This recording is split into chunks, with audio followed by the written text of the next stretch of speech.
A mirror hangs on the bathroom wall. In it, your face, adorned with the expression.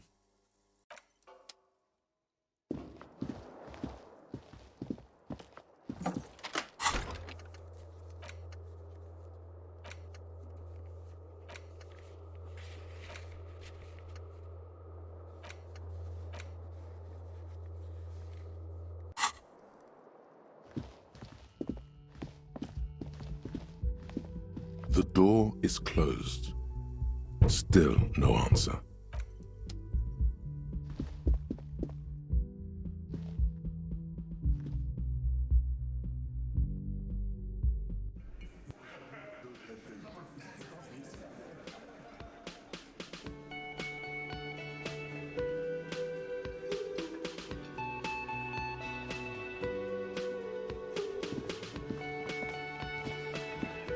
Morning.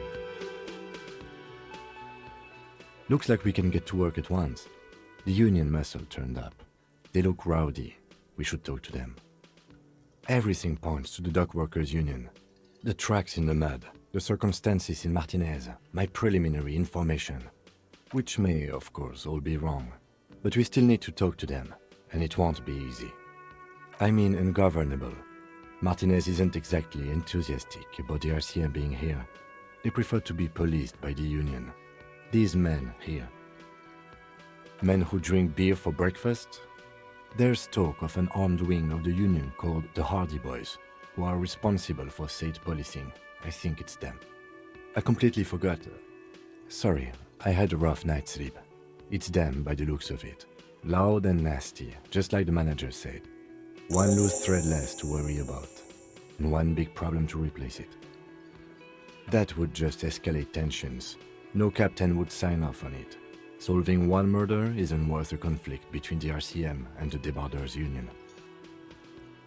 In fact, even the death of 2 detectives might not warrant an all-out war. So let's keep a cool head, okay? One more thing before we do.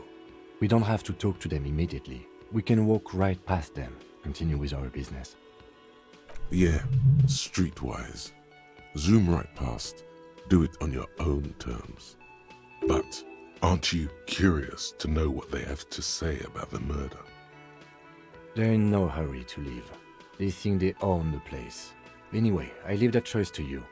Whatever you decide is fine by me.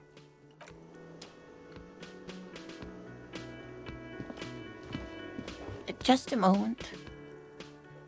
She's agitated, judging from the way she keeps pulling at the frayed edge of her blanket. And there's no public phones nearby? The closest phone booth is down the coast. Sorry for the inconvenience, ma'am. It's fine, I understand. Thank you anyway. I'm glad to see you again, dear. Please don't trouble yourself about me, sweetie. I was just hoping to make a call, but the Whirling's phone line isn't working. The union office probably has a phone, but I can't really get there. Or to the phone booth down the coast. And Gary's phone is dead too. The manager was vague about it. Why would he be vague about phone problems? This is something to look into later. Ask God, maybe. To let the young woman who's house-sitting for us know that we may be delayed. Morel, my husband, and our friend Gary were supposed to get back by Monday night, but they're still missing and I haven't heard from them. I was also hoping she'd heard from Morel. A little missing persons puzzle might just be the thing to take your mind off the hangover. That's just it. This isn't like him at all. He always plans his expeditions so carefully. But you have more important things to worry about.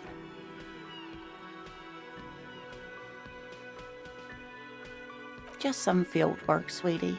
Morel is a highly trained scientist. He and his assistant Gary are studying an extremely rare species of insect. But they should have returned by now.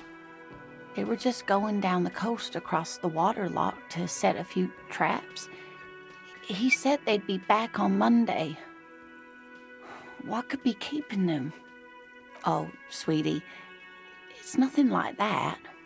Gary's as loyal as they come. I'd trust him with my husband's life any day. There's a nameless old fishing village nearby, but we've never had any trouble there before. There is a lot of crime around here, isn't there? I can't say it's the best part of town, but I wouldn't worry too much about a pair of grown men traveling together. Some fringe science is exactly what's needed right now. Spice up that vanilla murder investigation. Are you sure we have time to go chasing after bug hunters just now? I did suggest we play it cool, but...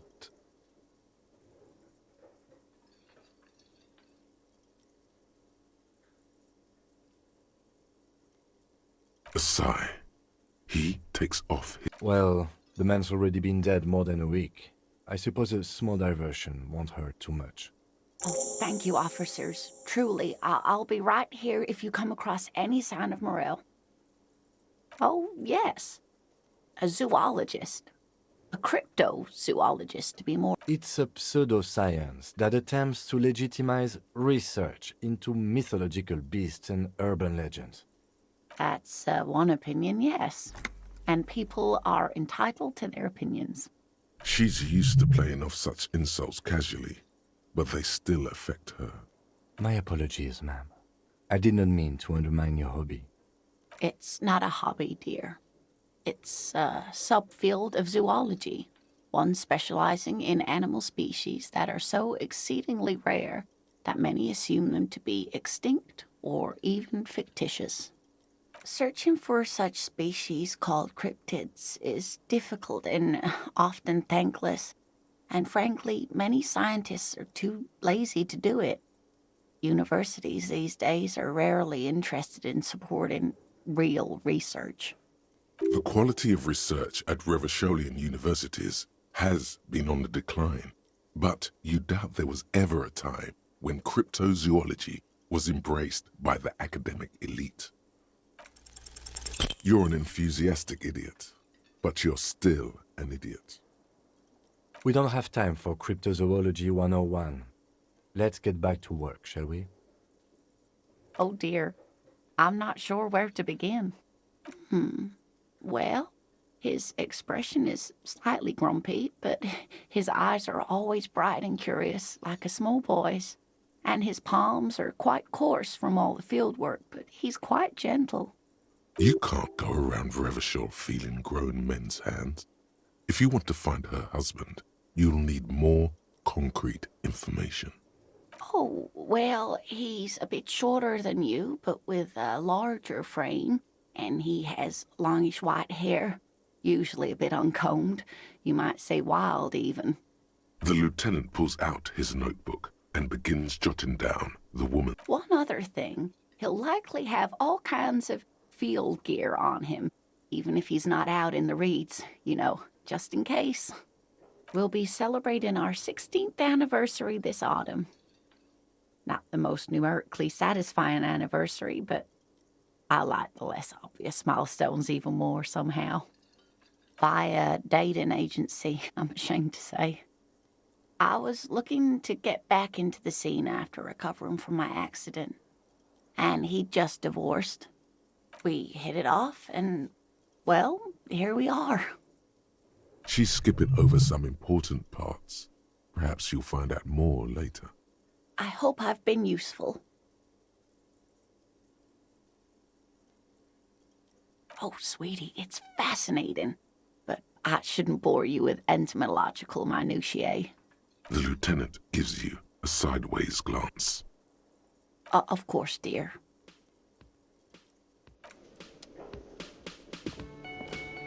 Can I help you?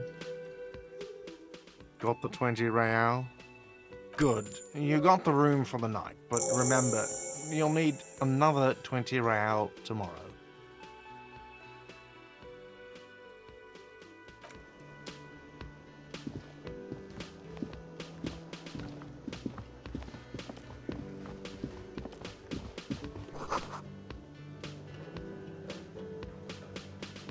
The man ponders his cooking utensils and gives you a little nod. He looks up at you, then looks away quickly, shrugging and muttering something to himself. Shrugging is an international sign for, no, I don't know what's behind that door.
Okay?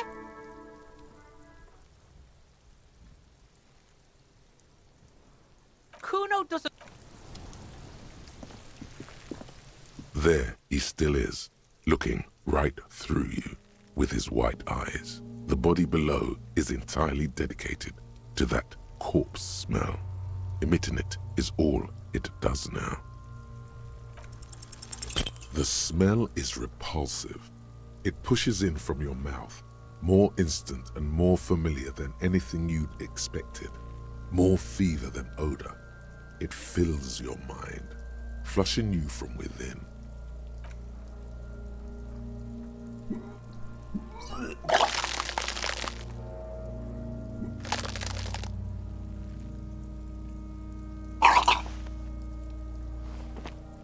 Too late.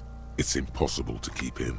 Your body curls and pushes it out, burst by burst, until a pool of vomit lies under your feet and your throat stings from the stomach acid. The smell of Commodore Red rises from the pool. Among it, distilled spirit and bits of shish kebab. It's okay. Happens to everyone. Keep it. The hangover is clearly making these worse for you. You could use some ammonia to clear your head. If you can handle the headache, some officers use it to deal with cadaverine odor. I can't handle the headache. It's more likely he can handle the smell, unlike you. That young woman, the gardener, mentioned she used salts for the smell. If she doesn't have any, there might be some in the fridge store nearby.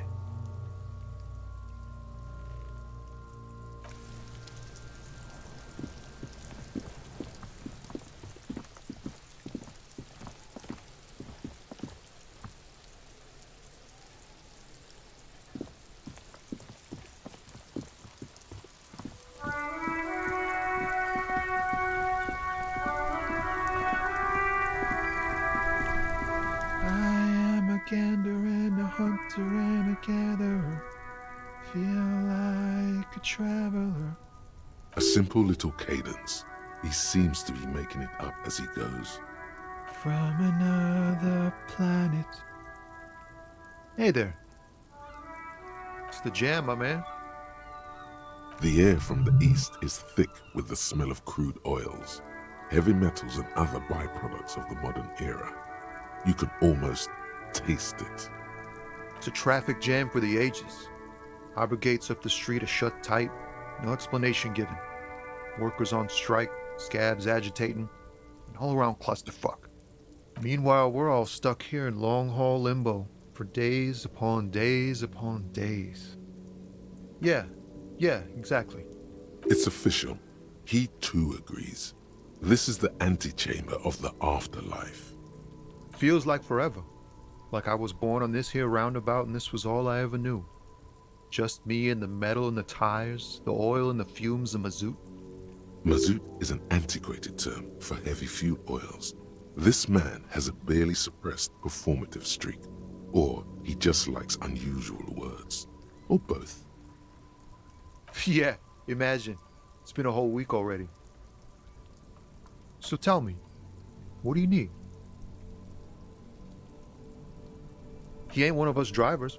I know that. All accounted for. Otherwise, I haven't really asked about that. Been wasting time right here. Keep him busy. It's easy to see he's telling the truth. He's kept his nose out of the dark stuff. Analyzing the fundamental structural and psychological conditions of being stranded in the midst of a sea of motor lorries and their sad, despondent chauffeurs. A sense of surprise there ain't more bodies hanging from more trees. It's like, whatever's going on over at the docks, workers got a blockade set up, making demands, no way in or out. Going on strike would probably help you dodge a bullet or two. Some pretty wild stuff, I hear. Like a giant new power crane in half the company? I forget what exactly. Good on them, I guess. I've heard talk there's a company rep in town, too. Like a strike negotiator type. They'd know what's up. Precise demands and so on. They want to keep that money flowing in, my man. Ka-ching. He doesn't blame them, but he's not on their side. That's for sure. Maybe you should. Cops don't get paid much and the hours are long. Plus, you can get shot. Why not? The RCM is a self-managing organization that operates on donations. We promote our own leaders. It would be like striking against your own mother. Yes, but do continue. You were asking about the strike?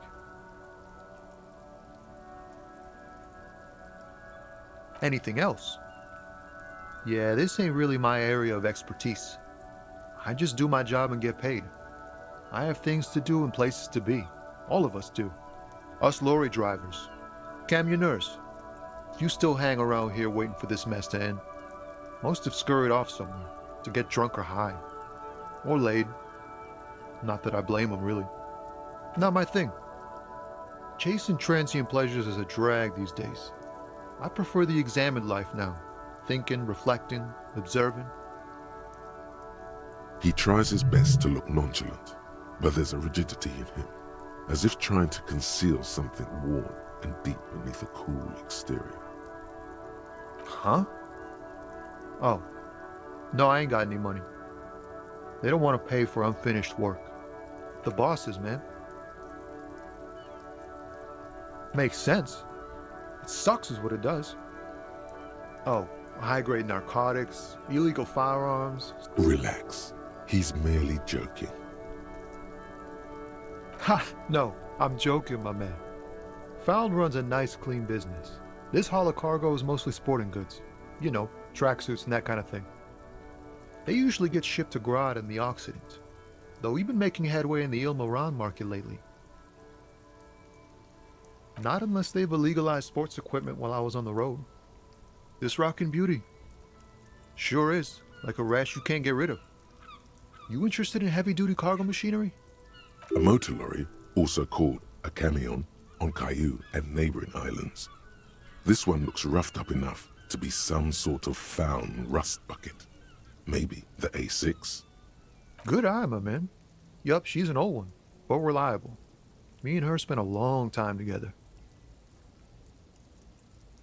We're pals and all, but I can't just freely hand out the merchandise. The bosses won't be happy. The man taps his fingers rhythmically against his arm. Ease into it. Don't go too far. This seems like a personal matter. I'm okay, man. Just... the jams got me down. The fumes, the chemical rainbows, the tarpaulin stretched on the frames and the dull engines off. Maybe the full-on, direct approach wasn't correct. Damn, it's tricky business looking into someone's eyes and not doing it wrong. Don't be a stranger. Wow, you work hard. Oh, yes, you hustle. You're a provider. It's tough out there, but you keep it real and provide. Look at yourself. You're a human pedometer.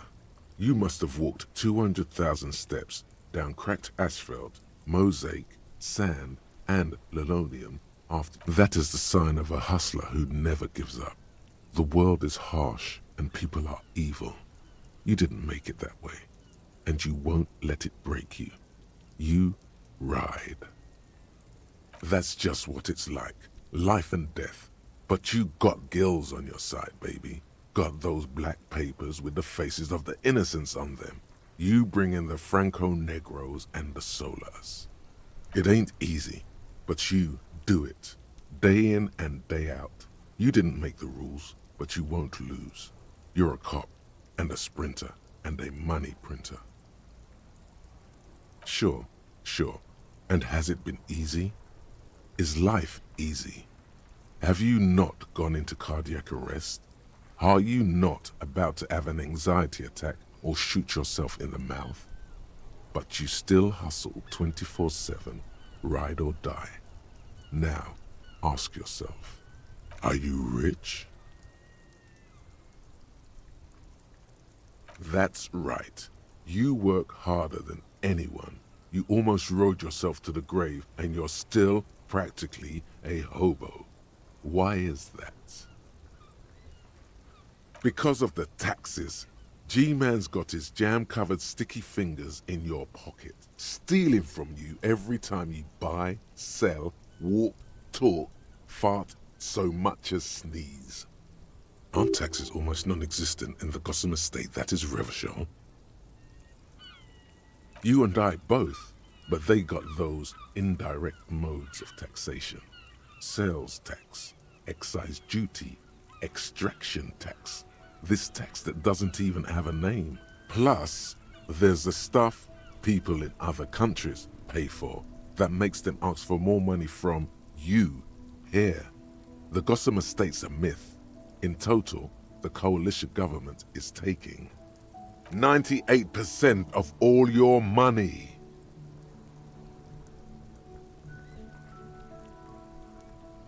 What are you not sure about? They're milking your nipples till they bleed. Can't you see? Aren't you sick and tired of having bloody nipples?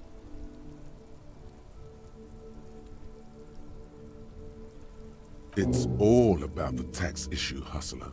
No other problem in the world is as pressing as top marginal tax rates. And don't you fucking forget it.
An old monument stands in the middle of the traffic island, pointing toward the sea. It looks as if it's been reassembled piece by piece, secured and mounted in the air with the aid of numerous ropes and rods.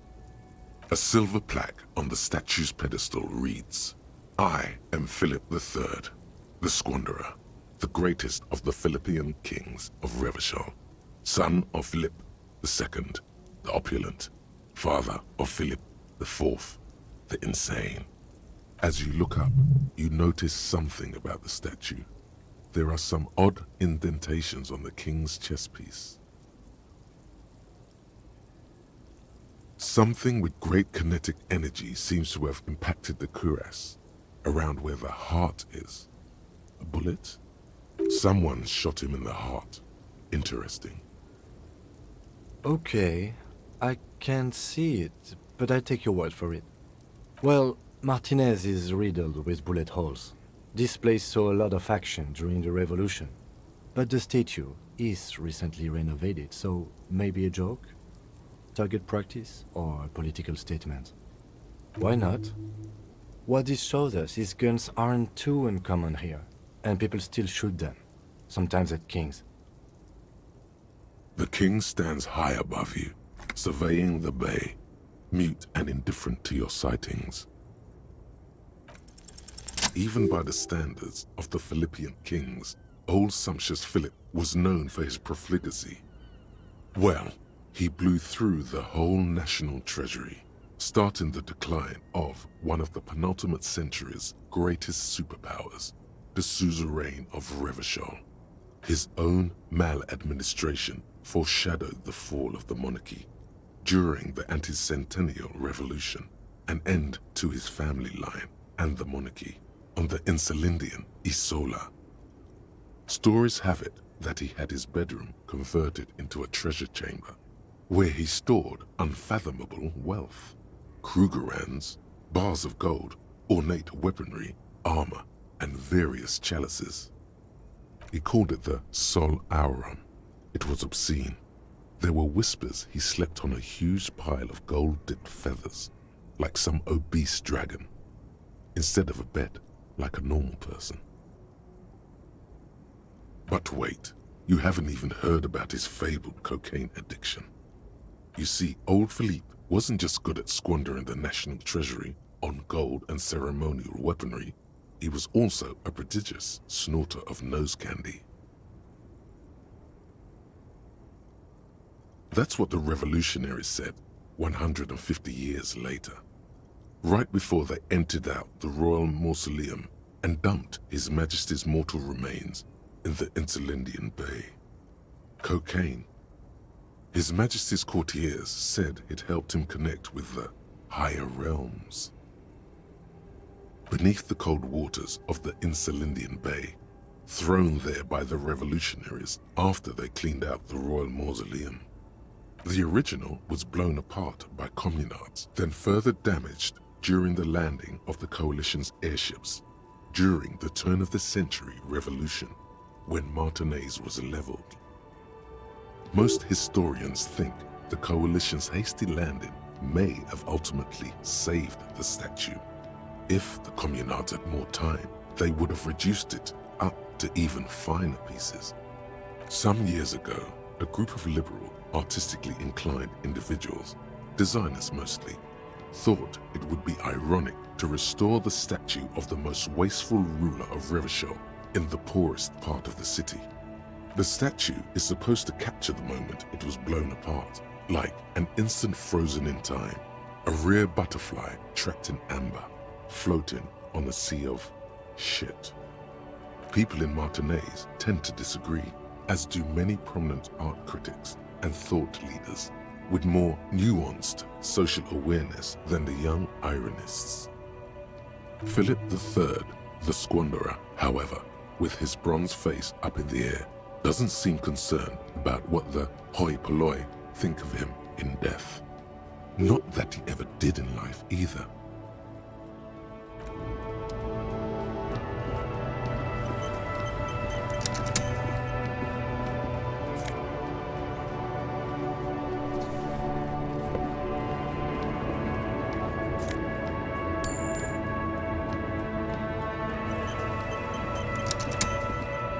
The small, wrinkled woman does not greet you.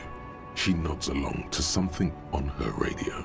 A photograph is clutched in her hands. The photo, an ambrotype from the turn of the century, as golden as her smile.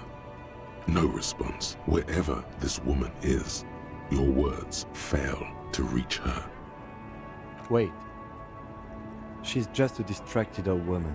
Better to leave her alone. Why? I just told you why.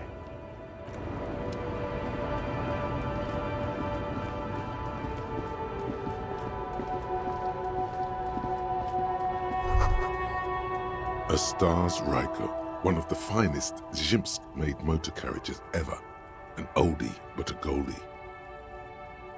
Not many people outside of Grad, and Revachol West too, it appears. A Stash Ryko KK2. That's a classic model. Never thought I'd see another one repainted after what happened last time. No, only that the motor carriage is typically baby blue, the colors of Sigismund the Great, an ancient Zhimsk ruler. His banners were famously zephyr and white, the colors of the Stars Ryko. An old case for my precinct. A couple of Zhimsk migrants saw a Stash Ryko stopped in the street, painted just like this, muddy brown. Murdered the driver on the spot. They said it was an honor killing, hussar style. The Zhimsk community protested the trial, flying the banners of some old king or whatever. 5,000 came to protest. Correction, 4,395, the fourth largest public protest of a criminal trial in Revachol. Is that so, officer? I'll take you at your word. People we are paid to protect. Let's leave it at that. 4 years for murder in Reunion.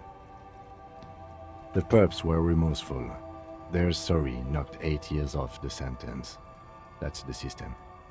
The prisons in the greater Revachol Industrial Harbor are already full. Prisoners are expensive to maintain. The longer the sentence, the larger the cost. I tried to avoid drawing far-gone conclusions like this before actually examining the body, but my initial guess is the two are unrelated. Yes, detective? You sure you're not Zhimsk? Yes, you're sure you're not. Or if you are, it's only in that Revacholian way. 4 to 5% maximum.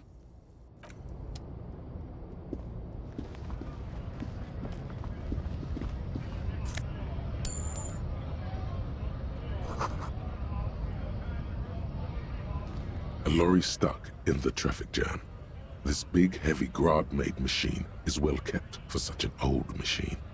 The windows are clear. They've been recently washed. You can see a lorryman's cabin with personal belongings. Stick at the back end of the cabin as a small perch to sleep. Large ashtrays. There are several suns and wheels sewn into the curtains. A book with ragged edges catches your notice. The front cover features a large, muscular man. The title reads, Man from Eamdal in the Lost City of the Pygmies. Racist nationalist paraphernalia. Not unusual in this part of town. This is our guy. Likely, yes. This guy's proud of who he is. Drapes it all over his machine. There he is, in front of Rita, smoking nervously, hoping it's over. The driver has adorned his space with a substantial collection of peculiar paraphernalia. Proclamations about honor, strength, and purity are glued to various panels. A large metal pendant hangs from the rear view mirror. The pendant features a sun crowned with wavy rays. It is the seal of Royalist era Revachol.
We have a right to work!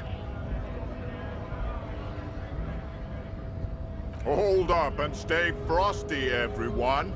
Cops are here. You here to fuck with us? Beat the honest worker down. We're here To fight for a cause. Stripes usually have problems with people who have causes. Good. We're fighting for a cause here. Right to work! Right to work! Besides, we're not that different. It helps if people see us talking, cops and strikebreakers together. Shows authorities are on our side. Builds confidence. Might be time. Don't let the fat bastards tread on you. Cops tend to side with the higher-ups, but you're essentially still workers. I don't trust cops, but I can see you understand, though. Right to work! Right to work! Rights of people. Rights of workers. To have gainful employment. To make a salary. And feed their families. His manner of speaking is wooden, the tone of voice bland and uninspired, almost as if compiling replies from a set of learned phrases. Maybe you should ask them the questions, like why we're not allowed to make a living here. Shame on you!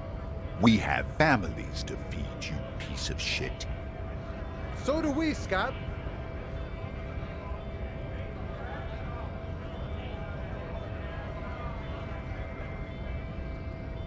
Honest men and women with rights to work, to be useful, not toys for corporate interests. We came here to help the harbor run smoothly in time of crisis. If union fucks don't want work, they ought to let in those who do want work. I have a question. Why do all these men follow your leadership? You think they follow because I'm big and loud? No. They follow the rules of the market, the rules of the economy, because they were given a job to do! Have fun. Union shits are on full strike. Don't think they're going to let you through the gates. I'm trying to meet their fat boss. I know nothing about a murder. Wouldn't put it past these harbor bugs. They'd do anything to stay alive. Right to work! It's shameful, cops doing nothing. You should bring backup, open up the gates for us. Blockading gainful employment for workers is a crime. We are not picking a side in this just yet, sir. Pity. Let us work! When a bunch of ungrateful, lazy cockroaches can't get their act together, decide to block honest work for other people. Beats me. They mumble nonsense about boardrooms and workers' rights, while we have the right to work! There's something odd in the way he carries himself. His set of clothing looks vaguely mismatched. The different pieces of the attire seem ill-fitting. His shirt is far too small and an unpleasantly tight fit, while the overalls, held up by a belt, seem to fit a man with much more corpulence. He ignores your question, choosing instead to turn to the emaciated workers, raising both fists in the air. The clothes silences the answer. There's something off here, but he won't say what. You've been talking to him for quite a while now. Something is off with this guy. Ask him where he's from. What's it to you?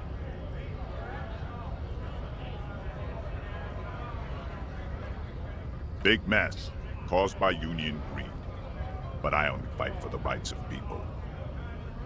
Every once in a while, it's like you can see glimpses of another guy under the guise of this fighter for jobs.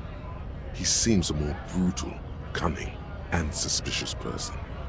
Just a hunch. Or you just might be paranoid. We're all workers, right? Workers stick together. Came from the eminent domain, in Jamrock. Backgrounds in odd jobs, heavy lifting, cargo hauling, bouncer work. I know the drill. Worked at Territorial. ring a bell? Pretty okay as far as lies go. Uh-huh. It was a long time ago. We were promised work. We'd be in there, working, if the bastards hadn't shut the gates. Main gate's locked. Would take heavy ordnance to bust it open. Could try to get in through the secretary's office. Door's locked. The guards blocking the way to the access panel. And I don't mean the scrawny mess punk either. I mean head measurer. Or whatever he is. Huge Seminese guy standing up there on the overhead passage. Won't let anyone by. The access panel is right behind him. Bad. Standing on a narrow bridge, he's got a strategically advantageous position. And he's trained. I don't know how the Union has a trained killer up there. But that one's no joke. And my men are tired and hungry. They're workers, not fighters. Like civilized folk, you mean? These native fucks don't understand civilized. Odd, out-of-place colonial reference there, Mr. Scab Leader. It would be better for the neighborhood if you went home, at least for now, if you can't get in anyway. No! They will give up eventually. Or get drunk. Leave the button unguarded. Then we charge.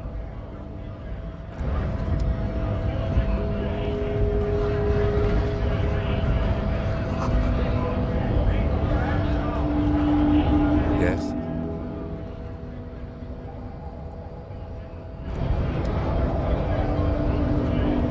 Scab? You're hazy on the notion of a scab. Smells like politics, though. Maybe it's got something to do with the flask he reaches for from time to time. A kind of a worm, content with mere survival. They come, they want to do our job for shittier pay, screwing over both themselves and us. Everybody loses. Gotta be bloody stupid or freaking evil to Scab. Or I guess, scared maybe. But scared of what? Of who? Personally, I'd rather beg than scab. If the gentleman shouting on the street came begging, maybe they'd have gotten something. We've explained the matters, but they don't listen. This lot would be reasonable and go home if the big guy wasn't riling them up all day. Big guy. He means the leader of the scabs. I was just messing with you. No one's ever seen a cop scab. Imagine, you cops going on a strike, but then another cop comes in and says, "Let us cop for less money." Psst. Show him your stolen card. Now has arrived the perfect moment. Speaking of, what brings the RCM here, to the wild north? Come to see the strife? The man looks at the colorful piece of plastic, then at you, then back at the card, then at you again. But that's not you, officer. From back when you were not a cop, but a heavy-set, dark-skinned dock worker named Santiago John? Highly unlikely. I've known John for several years now. Also, you told me you're a cop, remember? How did you get his shift card? Now you're in a mess. The time hath not arrived. Sorry. Oh, John's been out drinking himself blind again? He should watch his step, that John. Can I have the card? No, it will prove useful still. Believe your thieving fingers. Oh, is my friend in some sort of trouble? Who knew? Murder, huh? That sounds like a lot of hard work. You'd never see me investigating a murder.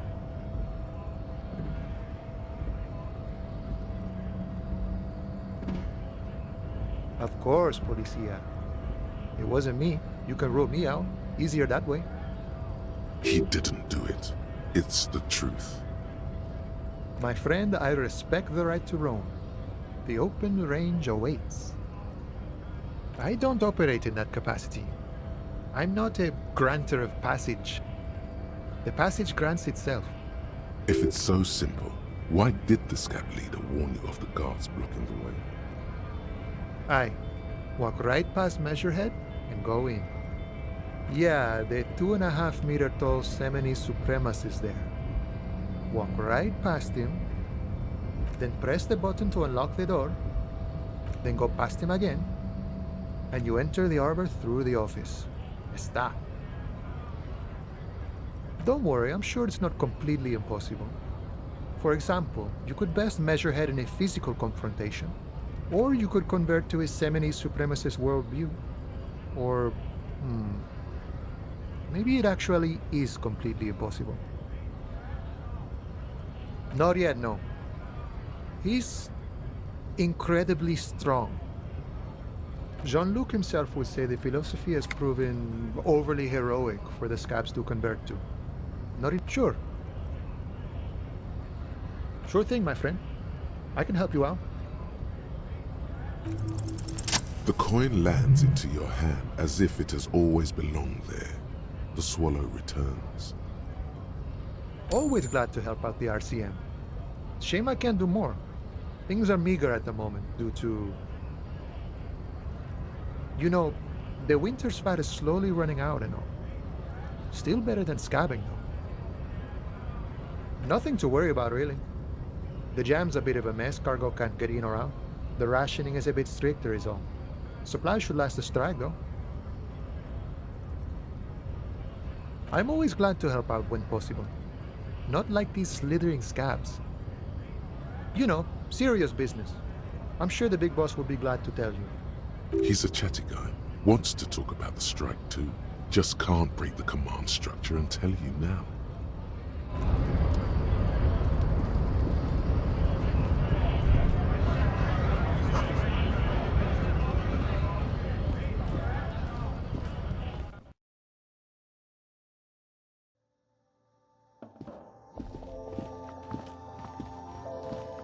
The tear machine stands in the corner. A sign says, 1 bottle equals 10 cents. No. You need tear to use the tear machine.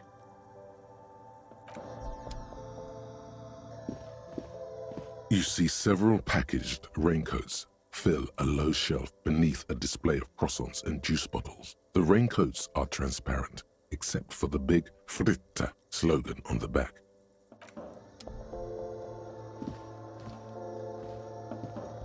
A small cabinet on the wall is filled with various medicine bottles, nasal sprays, and blister packs.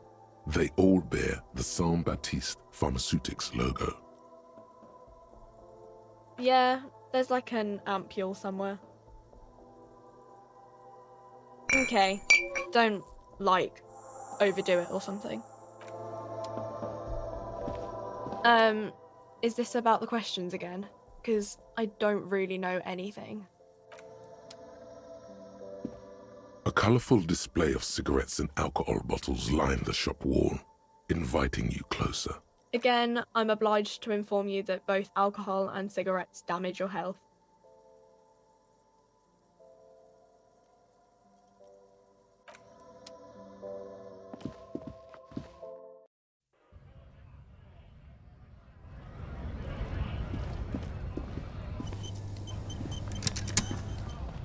Looking for something, Hunt?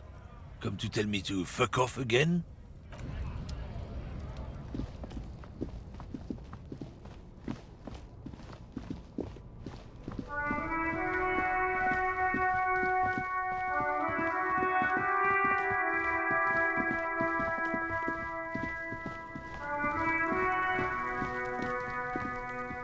There he still is, looking right through you with his white eyes. The body below is entirely dedicated to that corpse smell. Emitting it is all it does now. The ammonia only makes it worse. The combination forces tears out of your duct. The second time, not so much. When the vomiting is done, your cheeks are wet with tears.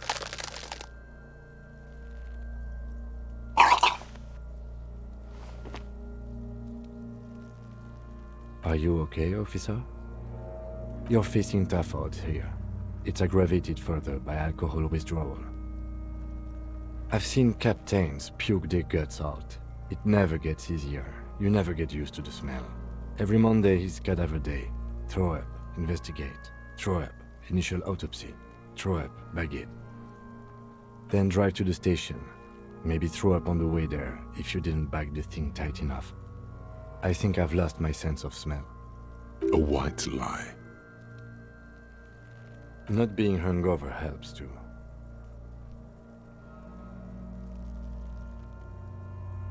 No. This is a two-man assignment because it needs 2 officers to complete. I need your help. You need to get your shit together. No. You will get your shit together. For a moment, the hanged man appears to smile. His lips are red. Bitch fight, see? Bitches are at it. Bitches about to kill each other. We should go and do something else. Give it half an hour. Then come back when you've gotten your act together.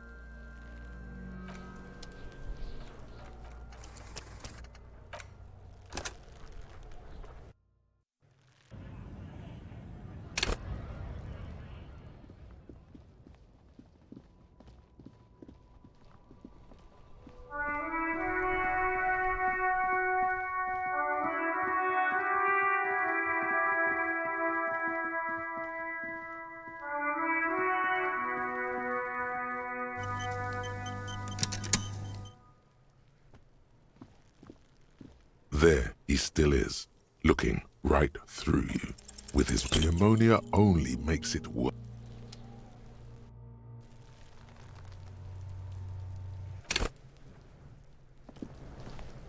There he still is. Pneumonia only.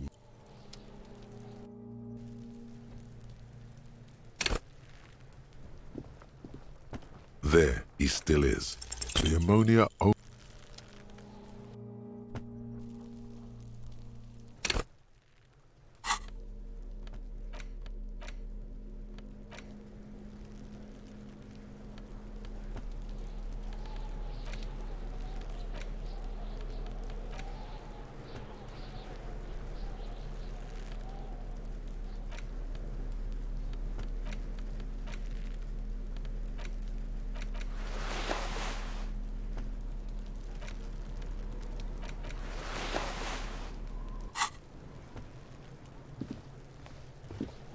There he still is, looking right. Pneumonia only.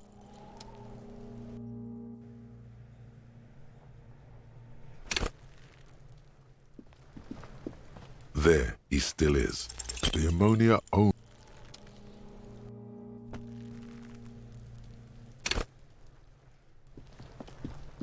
There he still is.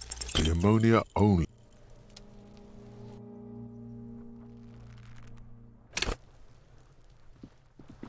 There he still is, looking right through. Pneumonia only.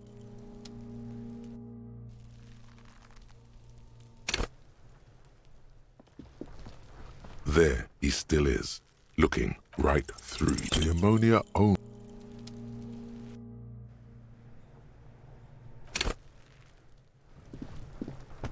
There he still is, looking.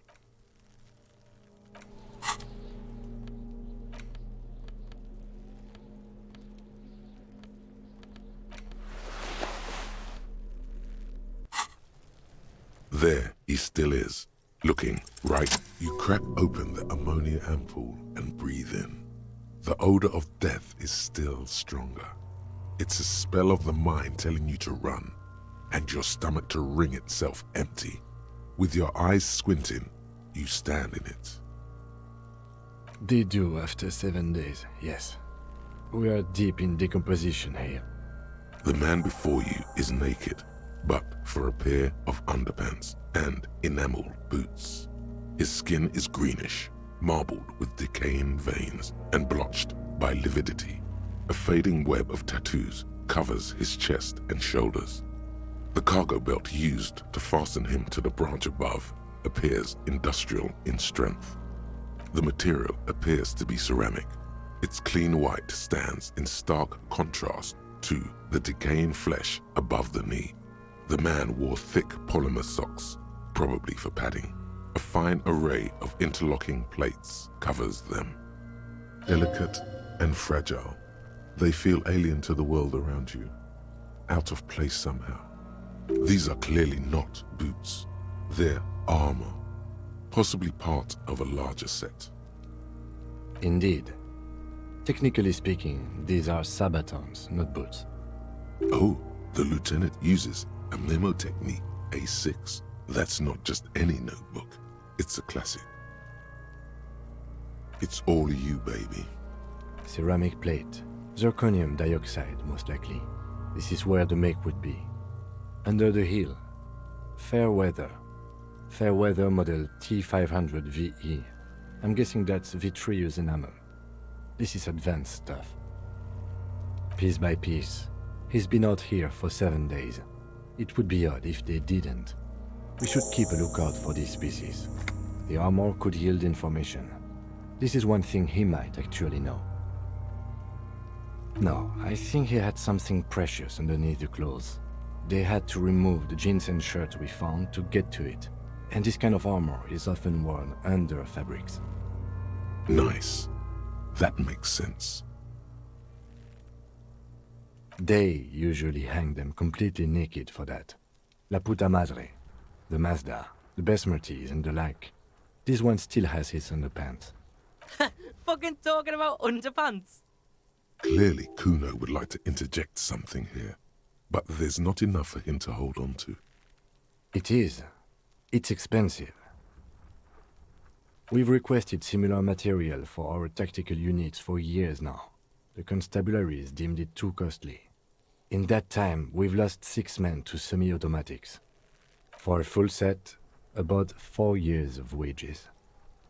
For the northwest region of Revachol, an officer's average yearly income is 5,500 real, unadjusted for rank. Not too much, yes.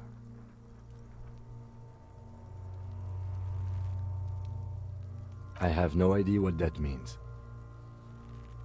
That's for us to find out. Mr. Gart implied he was security personnel for the harbor company. This confirms my own assumptions. Just something I scraped together from my station. An area report on Martinez. I'm sure you did the same. I agree. This equipment is way beyond what a guard can afford.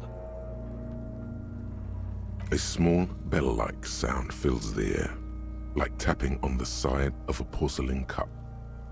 It's anything but. This material is a kinetic redistributor. It spreads kinetic energy horizontally, from plate to plate, dissipating it entirely. See? Faint, organic lines cover the plates where they separate into smaller ones. These plates then divide into smaller plates until there are hundreds of them altogether. Like whirls of floorboards, the design looks organic, influenced by highly resistant wood materials, like lignum vitae and ebony perhaps. If trees were made of porcelain, this is what their cross-sections would look like. The smooth, glossy surface fractures into ever more intricate interconnections, peaking on the right sabaton, where you notice.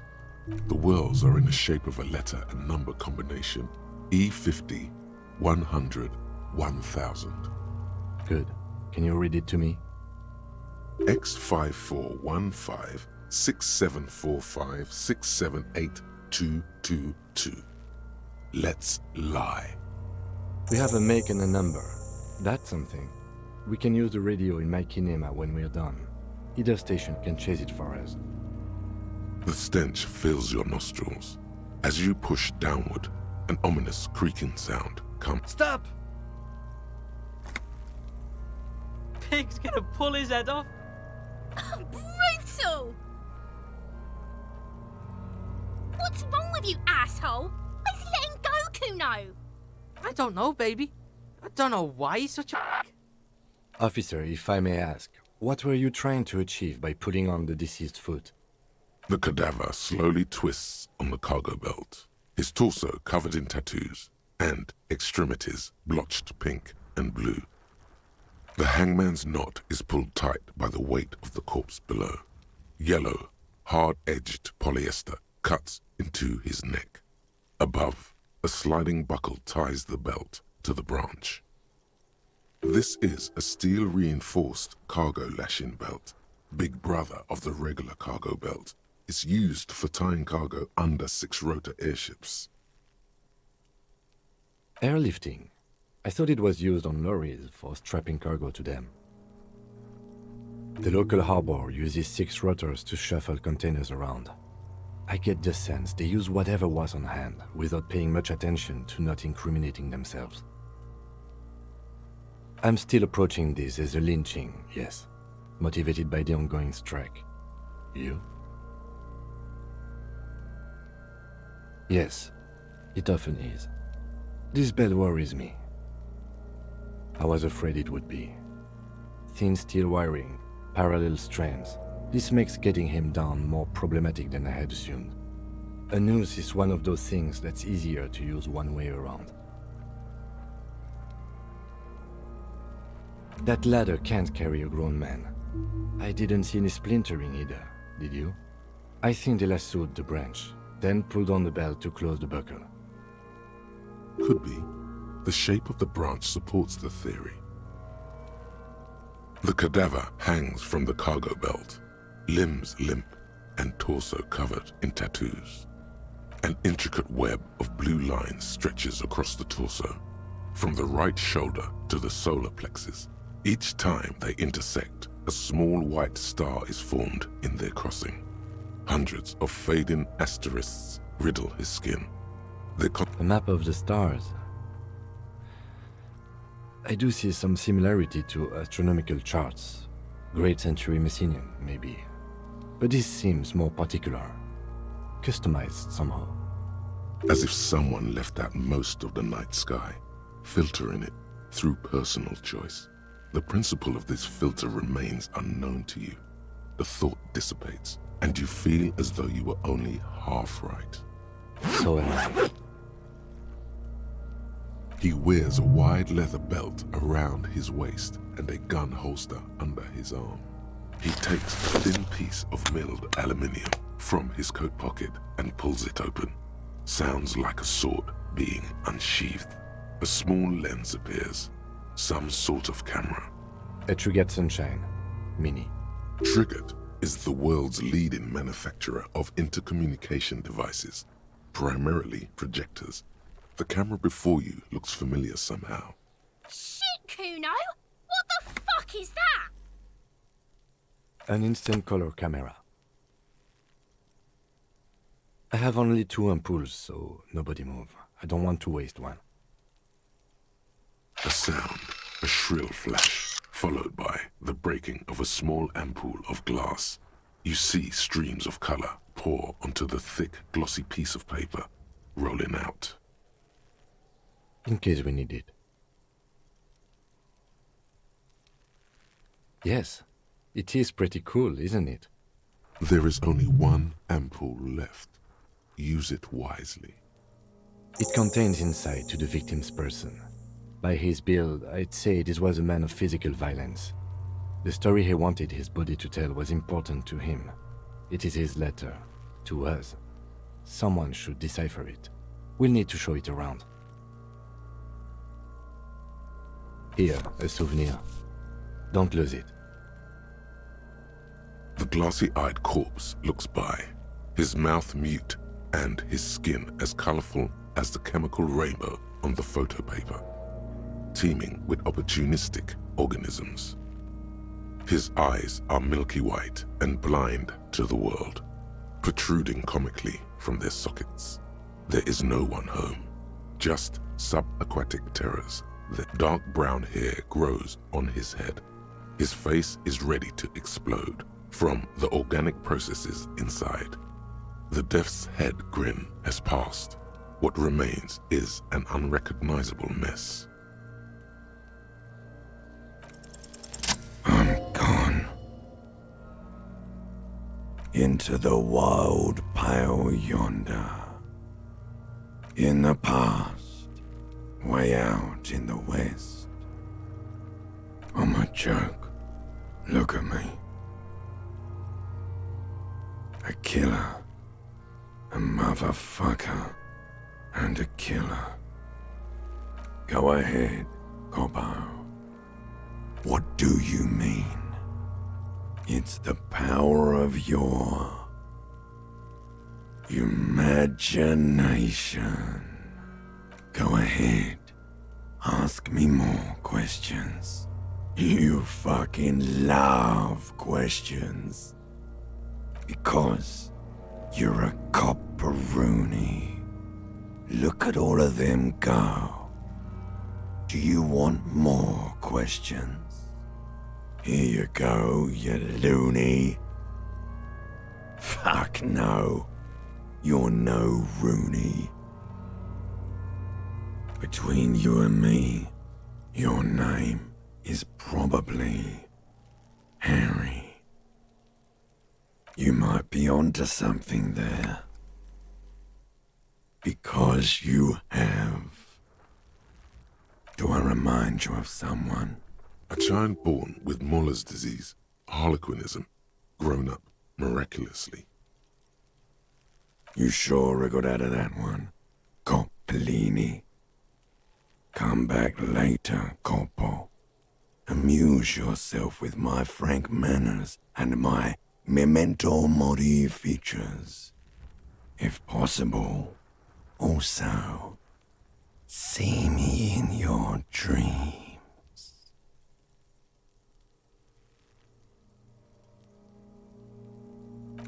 As you narrow your eyes, the monster before you blurs into a violent mess of green and pink. This is a trick. You've done it before. Pink is where the blood settled in the first hours post-mortem. You can use it to see if the corpse has been tampered with. Does his position at the time of death match the discoloration? Only the lower extremities are pink with a dash of blue. His fatted hands, thighs, and his neck, just above the noose. The rest of the corpse appears dark green in the cold spring air. I see it. His neck too. The lividity goes right up his chin.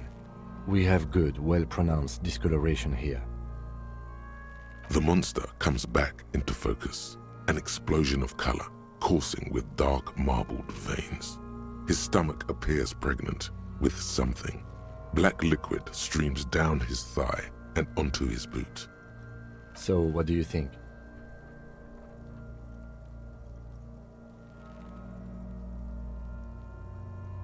I do. Most of them are post-mortem. Maybe even all of them. The delinquents have made our jobs harder with their little sport. Stop talking in riddles, coin slot. It means you fucked him up good, Kuno. Fucked him up brutal-like. I agree. His personality is no longer a part of the world. Totally dead. That sounds about right, yes. Agreed, especially on the neck. The belt acted like a tourniquet, keeping the blood in his head. The hypostasis supports a hanging. You would still like the hypostasis marks in the neck to be a bit more pronounced. Maybe it looks faint to you? It could be more pronounced, actually. Dûment noté. There's always a chance. We should check for ligament marks on his neck to see if they're in tune with the belt. We'll have to get him down first. A pool of blood and feces has eaten into the frozen mud below the man's feet. Purge liquid is dripping into it. Drop. The victim appears to have contained no more than half a kilogram of digestion at the time of death. The fuck he's saying? Talking about shit.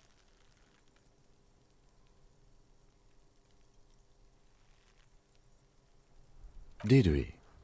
I don't feel lucky. But there is no breath to catch.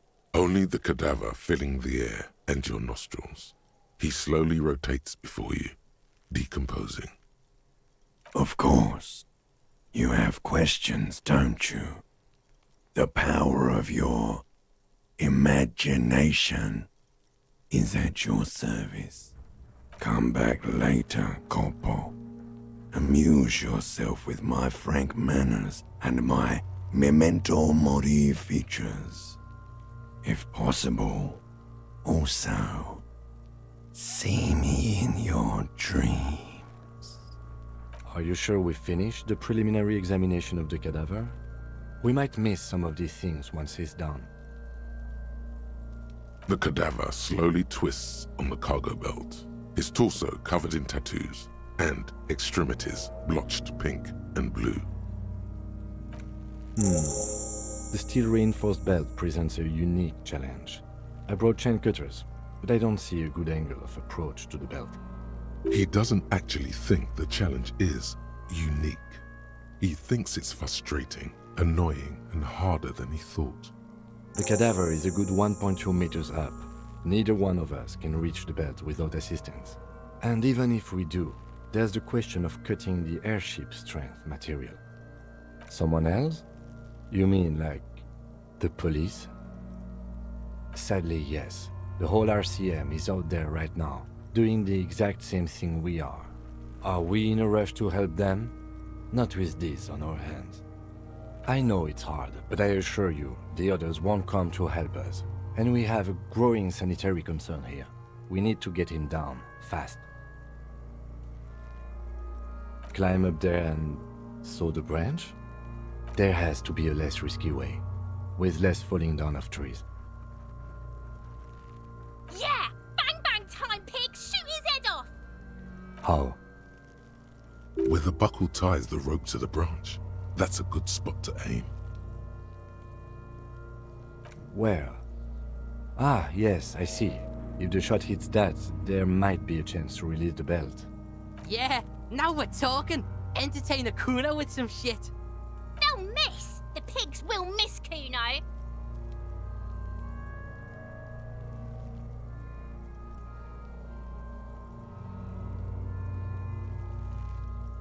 But what else can we do? I was really hoping we wouldn't. The Union appeared to be suspect in this case. It seems like a dangerous route to go down. I would really prefer if there was another way. These people might have an agenda. But what other options? The corpse twists on the belt, like chicken on a skewer.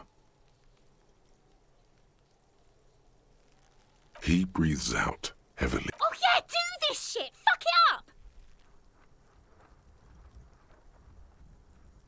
I'll blow his head off. Take it! Take the shot! Yeah, take the shot. Kuno wants some of that shit. Silence. With his elbow sharp, the lieutenant unzips his jacket and produces a lightweight firearm. He drops a paper cartridge in the barrel, separates the scouring stick, and gives the cartridge 5 tucks, securing it in place. That's a Kiel A9090 Armistice, mass-produced muzzle-loader, ascetic, frugal, one of the most common firearms in the world. He then steps back and assumes the fellow's desk position, taking aim. The corner of his eye twitches. His finger is on the trigger. He's gonna fucking miss! The trigger voice is drowned in a shrill blast that echoes off the walls of the surrounding tenements. A cloud of smoke slowly parts in the air as the lieutenant steps back and says to himself, God damn it. A lot of things were wrong with that shot. The fellow's Stess was the wrong choice. His shoulders were raised, but above all, he cannot trust his eyesight. Fucking idiot! Mookabat asshole! Kuno could have hit it easy, but then Kuno's not fucking handicapped, is he? Kuno's sorry too. Kuno feels sorry for the Beano clad. The lieutenant doesn't say a word, just looks at the gun in his hand. I have to say, it's beginning to look unlikely we can get him down without assistance. You know, you don't feel like too bad of a shot yourself.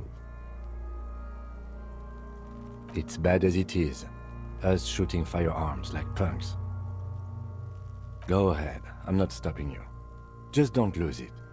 They only have one gun! This is the sorriest pair of pigs Kuno's ever seen. Yeah, take it, you fucking banani boika! Take it and shoot yourself in the mouth! The cold piece of bakelite and gunmetal is surprisingly light. Your fingers fit right through the guard, instinctively resting on the trigger.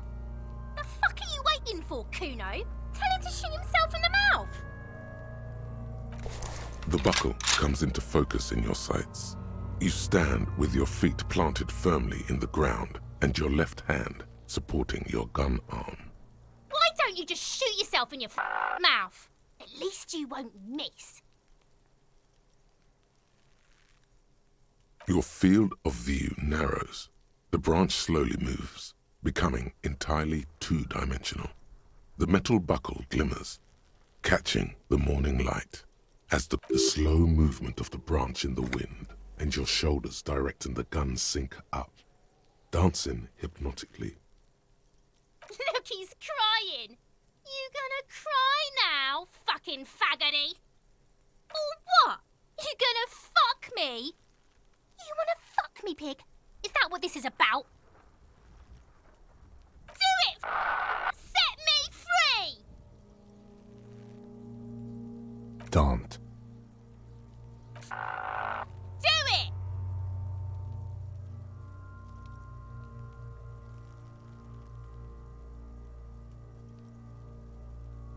Put it right here, Mulka! Right here! Intense shit, Copper. He waved his gun! It wasn't intense, it was pathetic!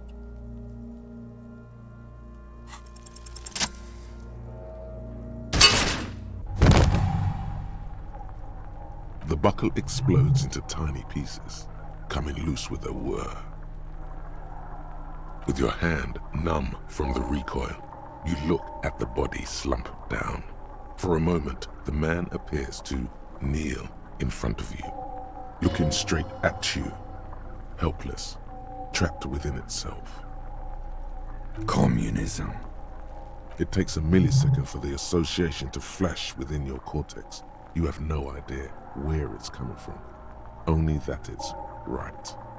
Then the rigor in his muscles gives up, and he smashes sideways into the spring mud, letting out a horrid stench. Fuck you, Kurpale!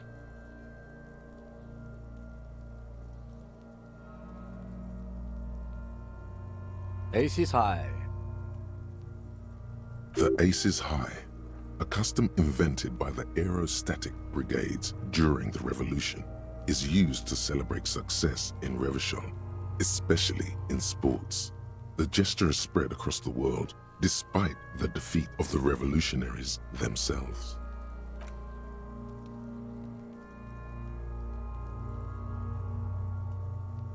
The lieutenant takes a little hop to perform the customary salutation. Your palm hurts from the slap. It's precise and down to the point. I knew these guys were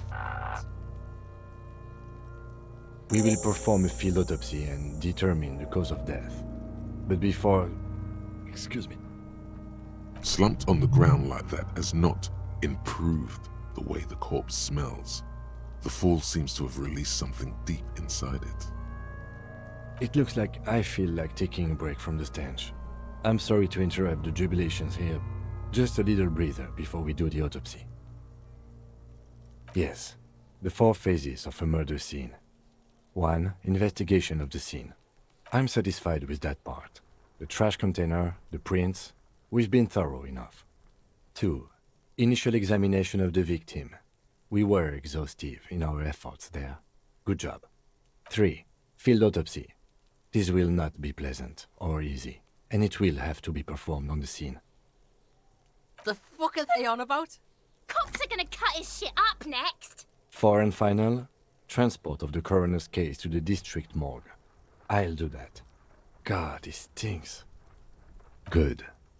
In the meantime, we should try to interview Everard Clare, the leader of the union. Harbor property was clearly used in the hanging. The harbor just east of here. Getting in might prove a challenge, though. I would also suggest we interview Joyce, the Wild Pines representative, but we've already done that, so good for us. 1 down, 1 to go.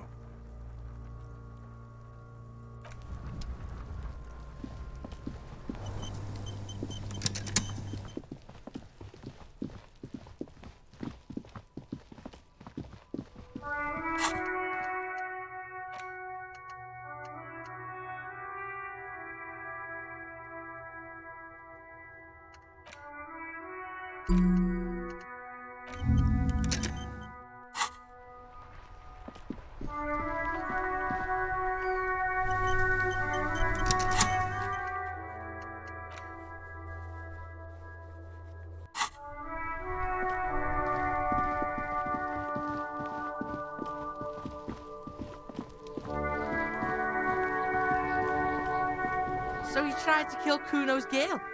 What's up with that? You want to talk about it? What? Bitch, you fucking making excuses for yourself now? Do this shit again, and Kuno's gonna climb in your room at night with a knife. Kuno knows where you sleep. The pig who fucked his window up. I'm gonna climb in through that balcony, put the fucking knife in you. Yeah. I've been in your room.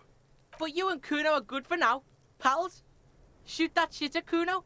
Let's have a jolly time. The determination in his voice leaves little room for doubt in his sincerity. He means every word. Needs to be taken seriously. And you're back in business with the Kuno. Now what is it? He's on your crime scene, bossing you around. And he's been here for some time too. This is where he hangs out. You have to get more out of him. He could be useful. Fuck no! What are you? Fucking mentally handicapped? Kuno, they've almost made you a snitch now. Ease off, see? Kuno always takes the bullet over the hammer. He'd rather die than work with the justice system. Kuno doesn't fucking care.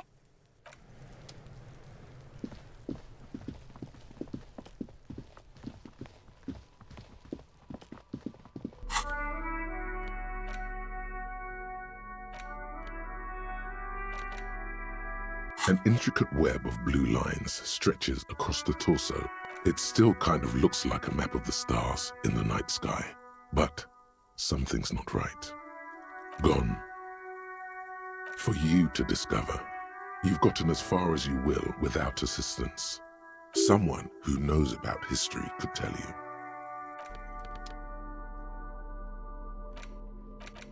It's just a racist mug. What's there to read here? No, oh boy, here we go. What are you going to say about a broken, tossed-away mug that you dug out of the garbage?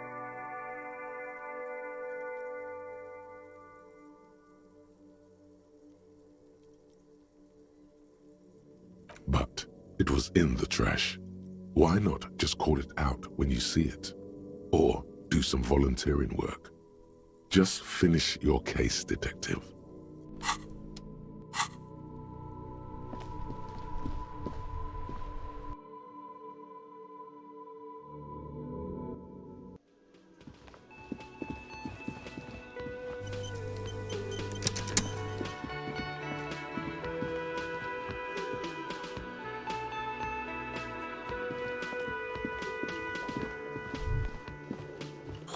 Hello, dear. I didn't notice you at first. Can I help you?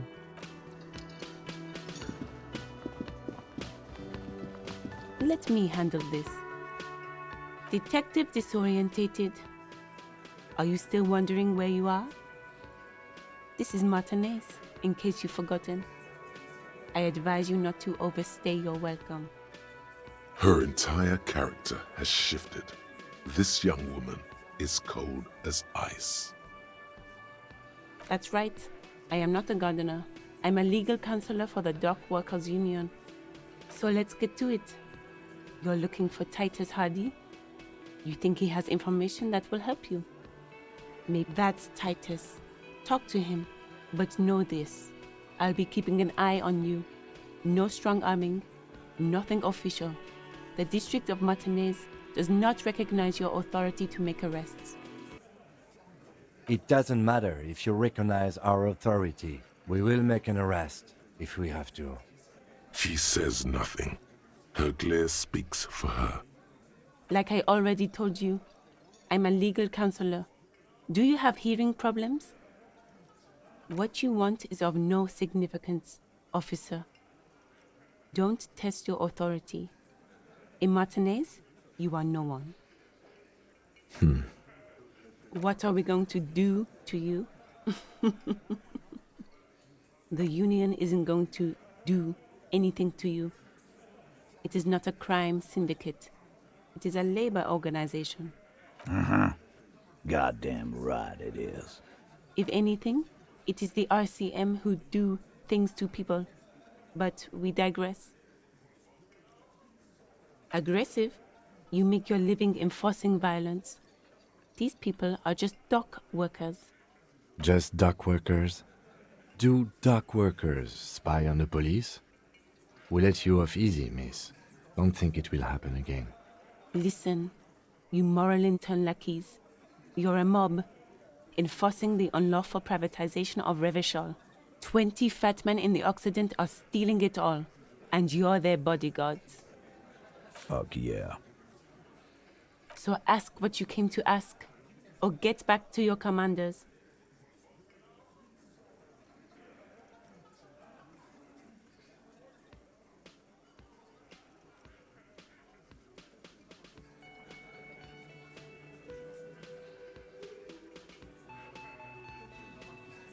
No one is emotional here. Do your job. Ask your questions, then leave.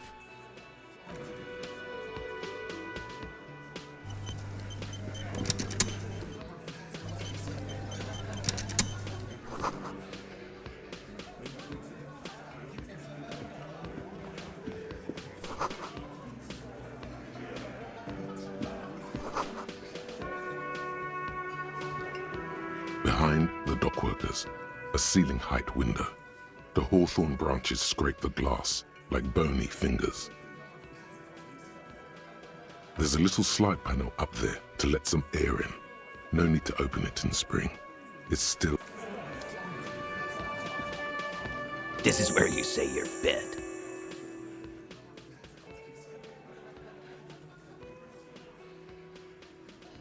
Detective.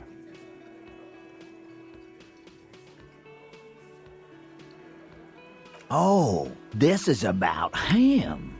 A real looker, that won't. You sure took your time, huh?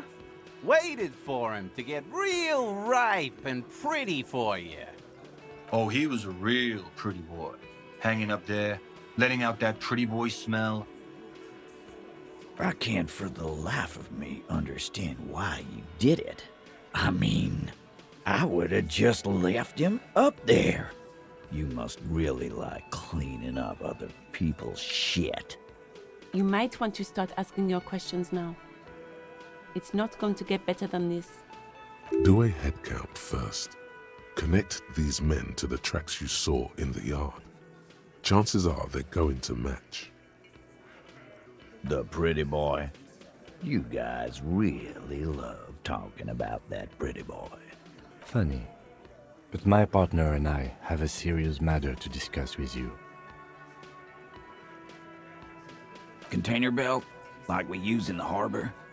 Because we took it from the harbor where we work. Then we went out back and used it to hang him. We did this together, all of us, until he was dead. That's why there's a container belt around his neck. There's a catch hidden somewhere. He didn't confess so that you could take them all away. It's too simple. There is no catch. These 7 honest men have all equally come forth to tell you what happened, so that you don't waste any more of your time. All 7 together. They're diluting responsibility. It's an anti-arrest tactic. Are you deaf? There will be no singling anyone out. You can't arrest a hardy boy without arresting all hardy boys. Do you think you could do that? Do you think you could arrest them all? A trick question. Don't let her lead the conversation. That's for the courts in Les Jardins to decide, not for the officer making an arrest, which we all know you won't be. What you can do right now is go back to your station and write a report. No. We'll stay here and discuss what happened that night. How many people have you sent to the Shays? Ever felt remorse for them? Chaise électrique is the method of capital punishment in Revachol under the Coalition. During the suzerain's reign, It used to be the firing squad. Or send them to Reunion to rot. For 20 years. For life.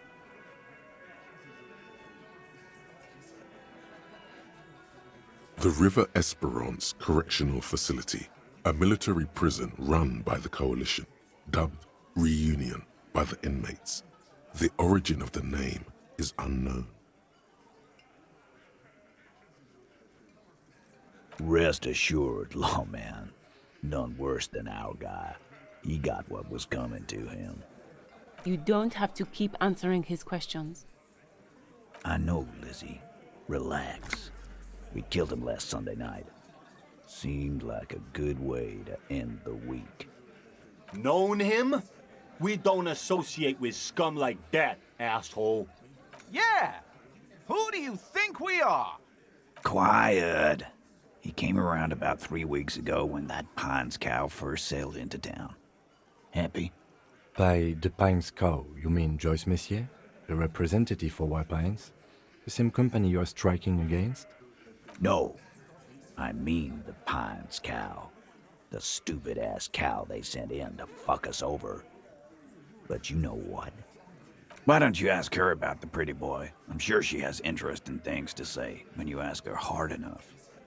That's enough insinuation for today, Titus. Officer, your interview is drawing to an end. Don't waste your last questions. Why? 'Cause he was worthless mercenary scum. And he stepped out alive in my town. And he stepped out of line.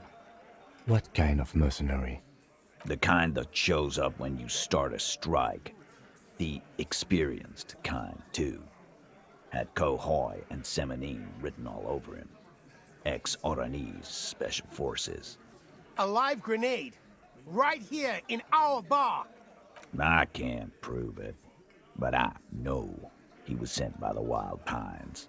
They hire merc shit like that. Story of every strike from here to Samara. Wrong. He harassed women, raped one, harassed workers, threatened to kill some as a warning. From rape to harassment to threats of violence. Why the strange de-escalation?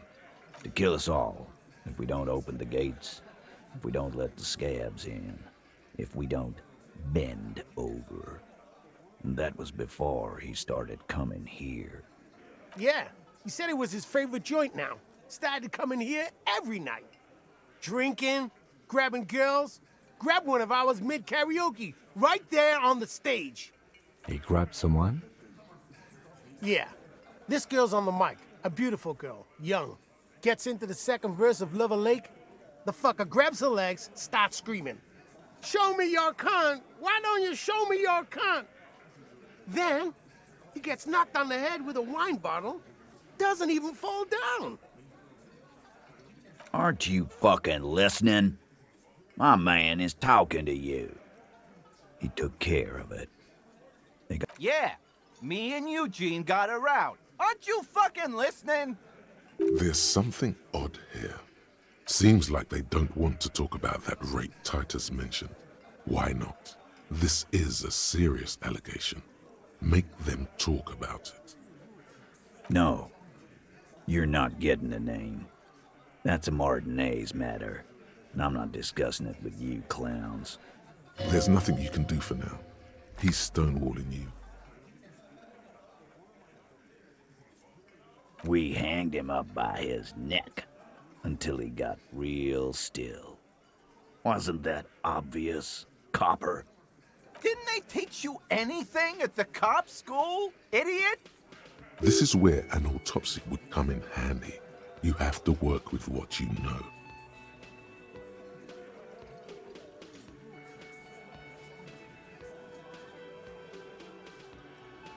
Titus, you don't have to clarify anything. We overpowered him, dragged his unconscious body to the tree, put a noose around his neck, and hanged him till he was dead and steady. Then we left him for seagulls, maggots, and you fucks. Make them a bit more uncomfortable first. Then see if it all adds up. Weren't you fucking listening? The fucker came to our bar. It happened right here. This one has a distinct style. He puts so much whiny emotion into everything he says, it's hard to see if he's lying. But he could be. With numbers, asshole. How do you think? You're right, Lizzie. No, he hasn't. Not yet. Titus is solid as a rock, and so are a few others. But Elaine, who looks like he might be Titus's right-hand man, the least antsy of the bunch. Definitely not his first time being questioned by this little rat-faced fellow is solid too. Always fidgety, yes, but no change there. Him neither. Mostly keeps to his tomato juice or whatever he's got there.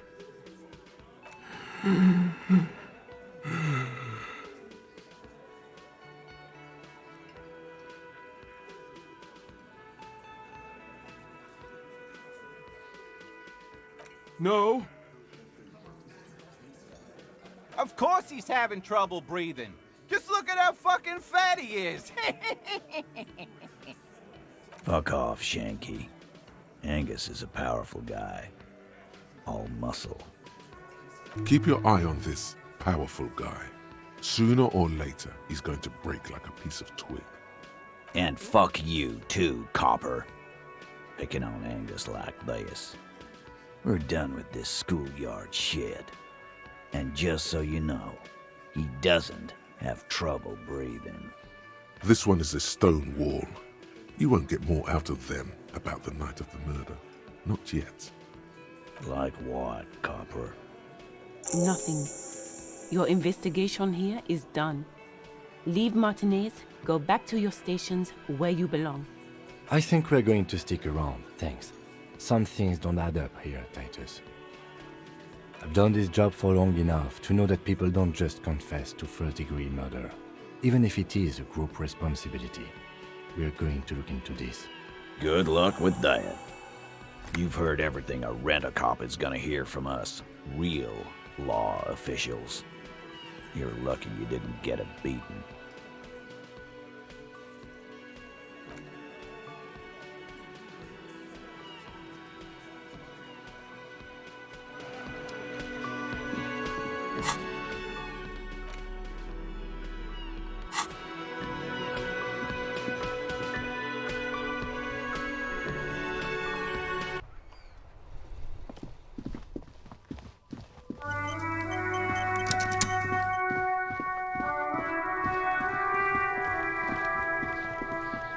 The rotting man lies on his side with his eyes looking straight through you. The belt is still around his neck. His body is supine and open to intrusion. But the lieutenant adjusts his glasses and takes a deep breath. Come on, officer. You know what a field autopsy is. You've done 100 of them. What you do know is, at 18.9 kilometers, the dormant shield volcano, Corpus Mundi, is the world's highest summit, and the failure of the 38 single, Et puis descend, to crack the top 20 was the death knell of disco. But what a field autopsy is, you have no idea. Unfortunately, no. They are better than nothing. Tell you what, I perform the anatomical side of things while you will take notes. That's right. Yeah, we got this. We're smart. The dead man stares in silence as you crack open the ledger. The bright red paper is covered in boxes and lists, describing the condition of his skin and organs in 3 parts. Above those, an 11-field info form needs filling out first. It begins with, That's you. The corpse is indifferent to your scribblings, just lies there. The next box says KK57-0803.0815. KK equals Kim Kitsuragi. 57 equals Precinct 57, followed by his date 0803 and time of arrival 0815 on the scene. He's indexed the case after himself, not you. That's because he doesn't want to bring up the messy question of your initials. And what would that make the alphanumeric? HDB 41 0803. Help me out with the time of day, anyone. Let's say 1300. A good time to start drinking. 10:15. It's understated. Good. Let's go with that. NA. Next. NA. Roughly 50. Dry 40. The damage is so extensive, it's better to err on the young side. He nods. Mondial. Fair to olive-skinned, from the Isola of Mwindi. This is as vague as it gets. You might as well say whitish. The pudgy mess of curdled meat looks neither mondial nor anything other. Fucky! Male. Pigs can have sex! Nor does he look male, with his pregnant belly and indistinguishable face. We're still going with March 4th. 51. What else? 9. Body identified by is non-applicable. 10. Case number is the same as the coroner's case. HDB 41 0803.1015 listens motionless with the cargo belt still around his neck. Only one box remains. None, at least not after the initial examination. Interfering with the body's position or wounds post-mortem. They'd have to have incapacitated and carried him over. This man was more than a match for untrained dockworkers. Your central nervous system recognizes this gesture. It's the stations of the breath. Ecclesiastic, religious in nature, a holdout from pre-DeLorean burial rites. It takes him 2 seconds to perform. Then, we should start the post-mortem.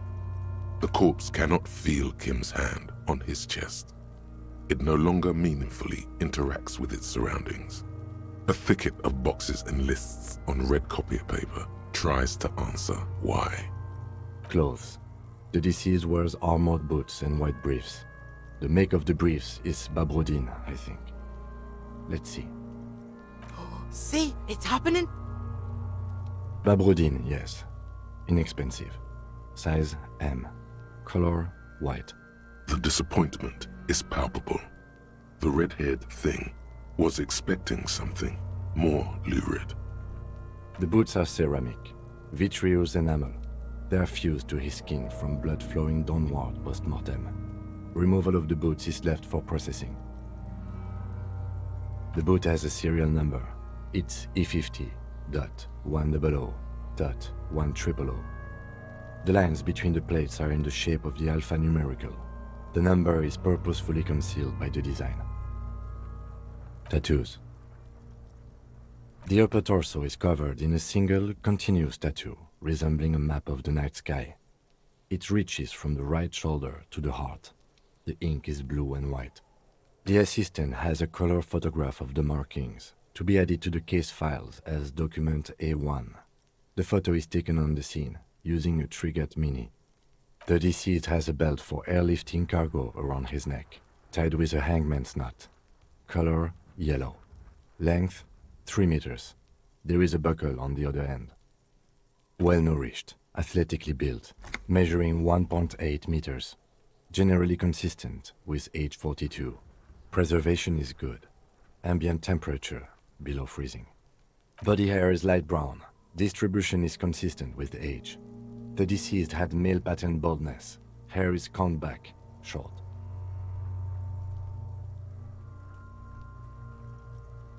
His hair feels wet, soaked with rain, cold to touch. Not that different from a living person after a swim. The stench is suffocating. Strands of dark brown hair start sticking to your hand, like thread off a rag doll's head. There's brilliantine in there. He's combed his hair back with oil. More hair sticks to your hand. Hair off the rain-soaked head of a dead man. There are bumps and dips on the skull below. An alien landscape. Lividity is consistent with hanging, albeit faint, as noted. The head is congested. Contusions are present on the head, chest, and thighs, consistent with stones thrown post-mortem. Low velocity. Fucking low velocity? You think Kuno doesn't know what you're talking about? Velocity was fucking max. Talking shit about Kuno's velocity.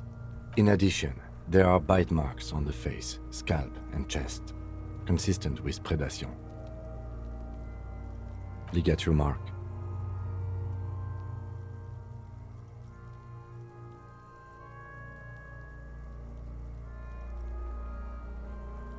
The steel wiring. There's too much of it. We need to remove the belt so we can get to the ligature mark. You got just the right tool for that. The chain cutters. Always good to think ahead. Now, we need to cut the belt to see the ligature mark below. Carefully, with as much precision as you can. See, my pig is gonna fuck his head off. No, he ain't. Your pig's a boring fuck. The belt is equally tight around the whole circumference of his neck, swelling over the edges like white bread rising from the yeast. The knot is the weak spot. The chain cutters fit in there, steady now, like a flower arranger. 2 cuts and it should come loose. After some deliberation, you sink the cutters into the knot tying the belt together. You squeeze the rubber handles together, sweat forming on your brow. Snap! The knot is slashed. Another cut and the belt falls apart like a flower bouquet, revealing the dead man's neck and the dark red ligature mark around it. The rope rises to a point, leaving a gap in the ligature mark. The suspension point is in the back of the neck. Hemorrhaging is observed on the skin, above and below the ligature mark. The mark is well pronounced, consistent with a drop from 1 or 1.5 meters. Chest is intact, normal contour. Abdomen is protuberant, pelvis intact, genitalia... No! It's gonna happen, see! I fucking knew it!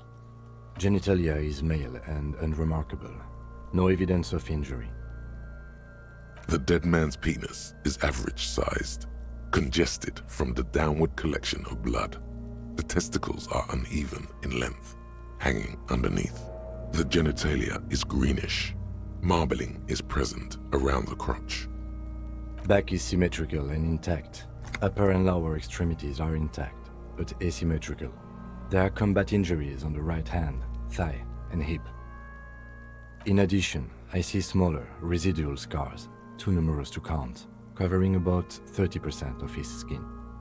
From wounds sustained over 2, maybe more decades, dispersal and accumulation indicates long and active combat duty. We have a real museum here. But last item, hands. The hand is surprisingly heavy to lift, filled with decay liquids. Feels as though it could explode if squeezed harder. You're suddenly repulsed, so much so you feel compelled to drop it. Hands are clean. No sign of injury from struggling. Maybe I'm just not seeing them. Honestly, this stench is making it hard for me to think at the moment. Ooh. That's all for the external. Well done. What next? Shoot, Looney Rooney. Come back later, Corporal. Central nervous system. I have nothing. Do you have anything on this man's central nervous system? Of course, there is a moral to be drawn from it. A moral to this story. What would that be? The dead man looks, too, with barely contained excitement to hear the moral of his story. I think that may well be the moral of every story, officer. Good. Musculoskeletal. Purge fluid is coming from the mouth. Not injury-related. Eyes and tongue protuberant. Hyoid bone. Let's see. With his eyes almost closed, the lieutenant puts his hand on the dead man's throat and begins to massage it, gently. A rotting smell erupts from the mouth. Purge fluid runs down his lips, black and viscous. You hear cracks as the lieutenant moves his sharp fingers inside the flesh, like the creaking of an old house at night. Yeah, jack that fucker off! The hyoid bone is fractured. The rest of the musculoskeletal system is intact. Unremarkable. Respiratory system. Oral cavity shows no lesions. The victim has received dental implants, possibly after a combat wound. Mouth swollen. Hemorrhaging present in mucosa of the lips and mouth. No scream, no sigh of relief rises from the darkness inside. It's humid there. Sickly sweet air, unlike anything living. You feel like you're about to throw up again, straight in that mouth of his. It's hard. Once more, you taste stomach acid in the back of your throat. A contraction. Your throat pumps a little something from your stomach and into your mouth. You're forced to swallow, just to keep looking. Inside, you see darkness. Just a mess of meat and darkness.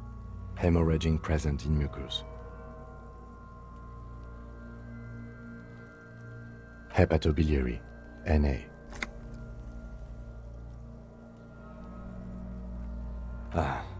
Are you a hepatobiliary expert? Hepato means liver, and biliary, the gallbladder and bile ducts. Neither am I. That's it.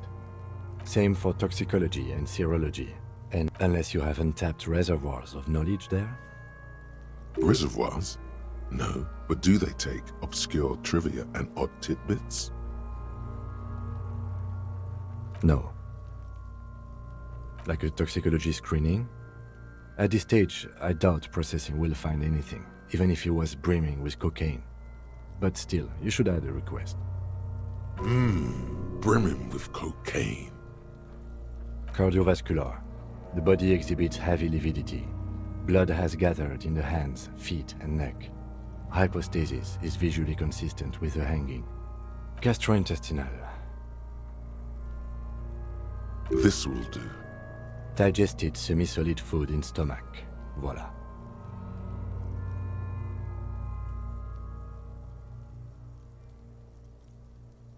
What's next on the list? Let's see. We have bite marks, contusions on the head and chest, and a ligature mark encircling the neck. You'll need 3 fields. Leave a 4th one too. Be thorough if you want maximum results. Head, chest, and scalp bite mark injuries. Predation by birds has caused damage to the body. Odontologist does not need to be consulted. And your opinion, officer?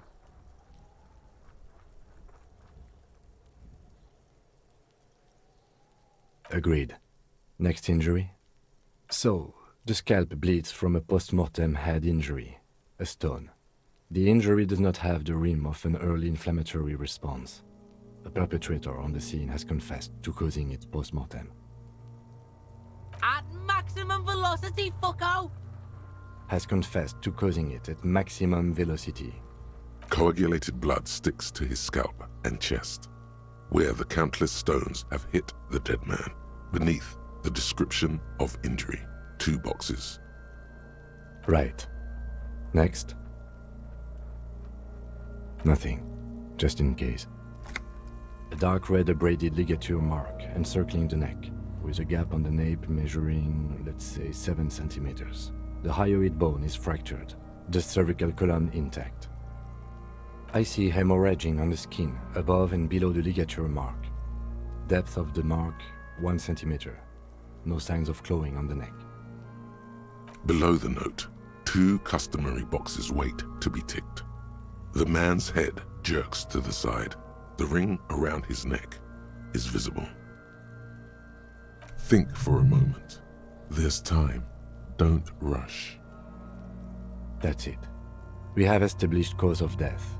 It's not much, and it leaves much to be questioned. But it's a start. Let's wrap this up. I pronounce this field autopsy over. Well, we established probable cause of death. Some would say that's the goal of an autopsy. We also requested a toxicological screening. That was thorough. The results should arrive in a couple of weeks, if we are lucky. I will not hold my breath. We were thorough with the list of injuries too. We described them all in detail. What is there to say? Given the circumstances, it was a professional field autopsy. Oh yeah, well done, Master Detective. Maybe a drink is in order? Now, you see, that worries me. You will die if you drink. You know that, don't you? You are proving a useful detective. The organization would miss you. I need a copy of that autopsy form. Then I will drive him to Faubourg for processing. You tilt your head, also looking at the corpse.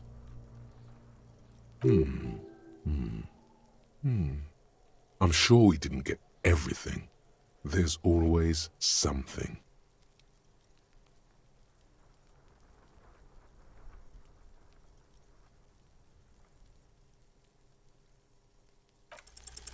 You run your hands over the victim's cold body, his limbs, his torso with its swollen organs.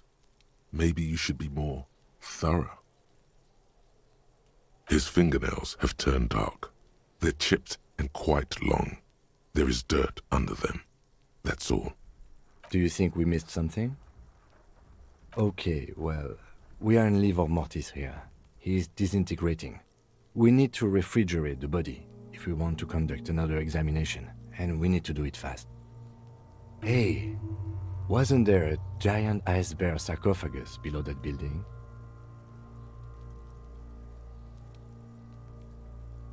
Yes. Now, I've rarely been disappointed by the size of a giant ice bear fridge, but I think we should still take a look at it first. Make sure it's big enough before we carry him over.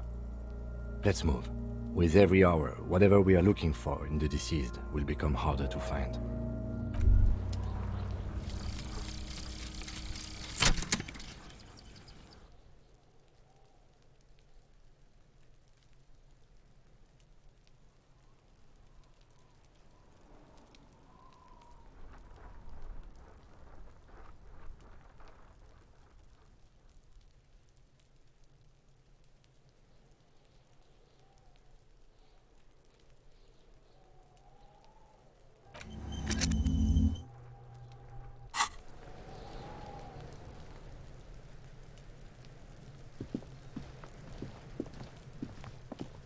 What do you see?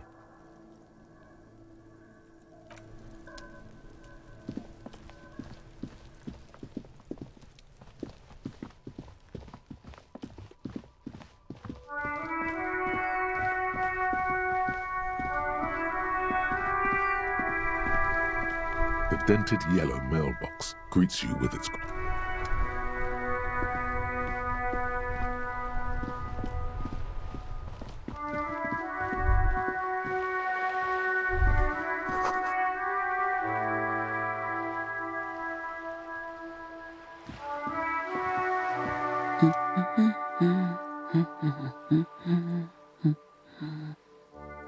Yes? Hello? Me? No one. I'm just a working class woman. If she's such a working class woman, why isn't she working? Not all the time. Right now I'm browsing books. Even a working class woman needs something to read. It is. I know you are. What with? What with? A lot of things. For example, people tend to go missing. Her hands move over the book covers. The tips of her fingers look rough, stained with yellow.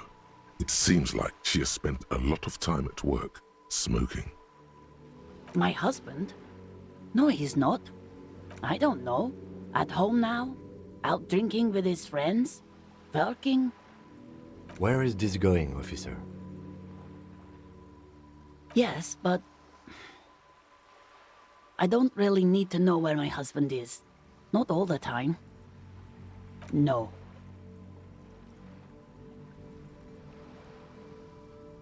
Of course he's not. It's not like he's a pocket watch. I wouldn't just lose him. It's got to be something else then. Why else would you be asking her if it wasn't? No, absolutely not. Are you a policeman or a nanny? They are not missing, sir. You know where they are.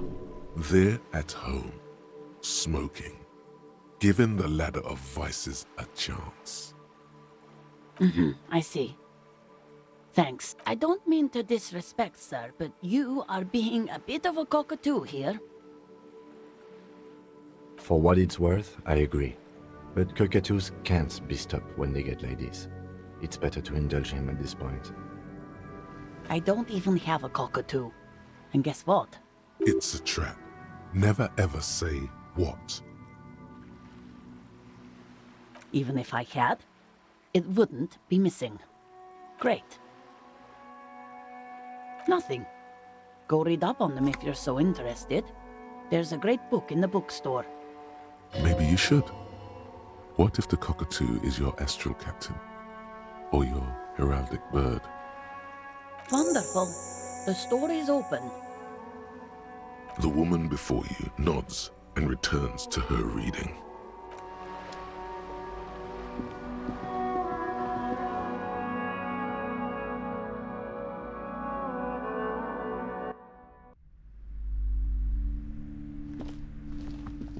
The display rack is brimming with worn paperbacks featuring an extremely muscular, sword-wielding barbarian on the cover. Nearly all the titles contain the word Hyundai somewhere. Mountains of it. Heroic quantities of Hyundai. Roy's puny shirt is nothing compared to the real deal. Rows and rows of Hyundai men blur your vision.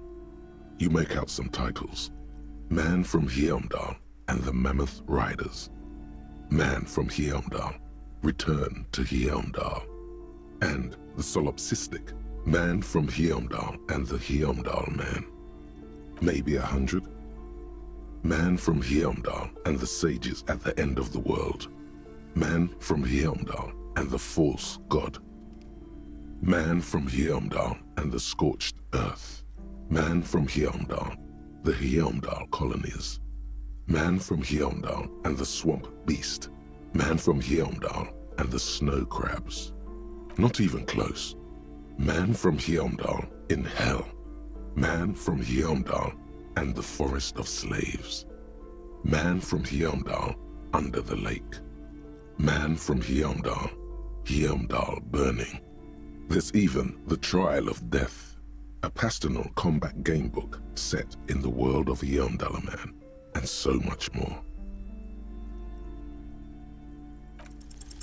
Nothing of interest. Only silence and the cosmic background pain radiation.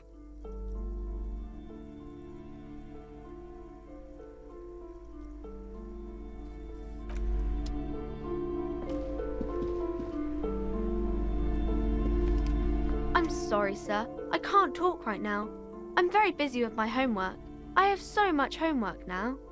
Out of the rain and into the gutter. Math. It's really difficult. Like, really.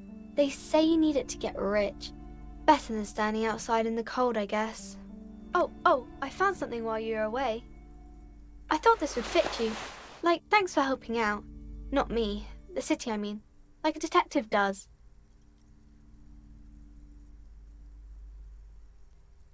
Yes, just like the one Dick Mullen wears all the time. You'll look way more serious with that.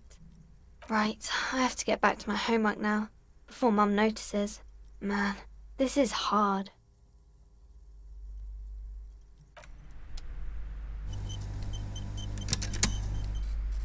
Hi, Ace Detective. Are you here for more books? You have absolutely no idea. Familiar? How? You must have forgotten something you heard again.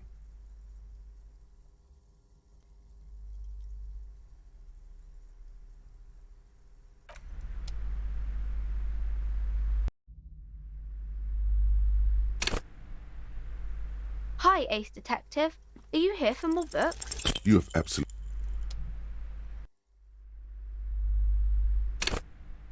Hi, Ace Detective. Are you... Because you know each other. She's been talking to you so openly because you've talked before. Yes, I used to stand out there all the time, before Mother told me to focus on my homework. You've been running around all week without your shirt on, sir, apologising to everyone. I don't really understand what you've done wrong. Of course, you've stopped by a few times. You certainly look better than the last time I saw you. Yeah, I can see. You don't have party eyes anymore. Party eyes. Yes, of course. That makes sense. You know, like a cat in the dark, all big and wide-eyed. It certainly looks odd on a man. The swiveling eyes of a loony drug addict. That is what she meant. You were probably gurning too. Good thing she didn't say party eyes loud. Her mother's nearby. Fuck yeah. You should get some party eyes right now. Snap those sequins on you, boy. Oh baby, that's not what you have to worry about. Worry about the important thing. I didn't know I had to do that.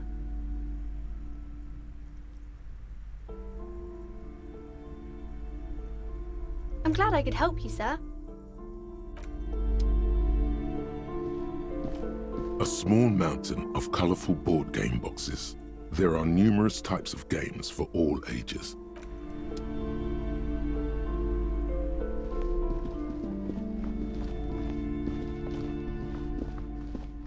This bookstore is not strictly about crime. Several maps have been attached to a bulletin board hidden inside the alcove. They're held up by small pins. The board has come loose from one corner. The maps look old and faded. Your eye catches a map of Insulinda, a map of Revachol, and a map of Martinez.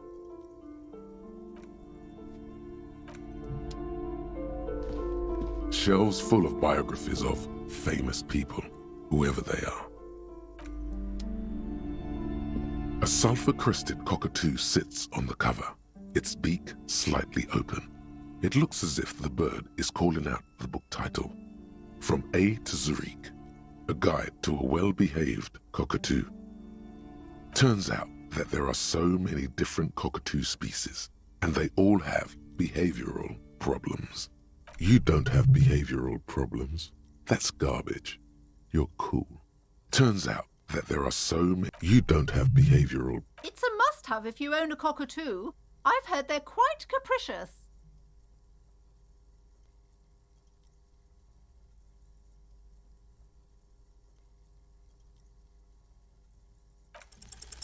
Slowly, you move... Do we really need to do this? I think not. Oh, a nature enthusiast. Good choice. I knew it was a good idea to keep that around.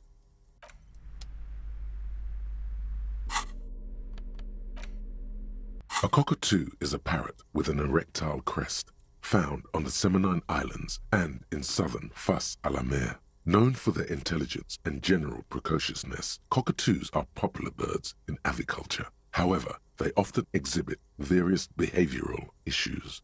This book talks about the delicate nature of toos, as well as introducing some of the most popular species among the bird enthusiasts. The funeral cockatoo, the major majestic cockatoo, and the most common bang bang cockatoo. It's colorfully illustrated. Where to even begin? All cockatoos are known for their needy natures, requiring attention for at least 2 full hours a day. They love to talk and have been described as lovable clowns who just don't know how to wrap up. Pet owners also report moodiness, loudness, and hostility as recurring issues. If left unsatisfied, cockatoos may scream non-stop, pluck their feathers, or become aggressive. It is not recommended to get a cockatoo if you're not able to cook them food every day. and give them the full care that they need. These birds will never understand that you have a life of your own. You're right. Cockatoos are magnificent creatures. They love to perform, cuddle and show off, and will even scream for fun, often as loud as up to 135 decibels. Ouch, that must hurt. Not great for the neighbors. Performing?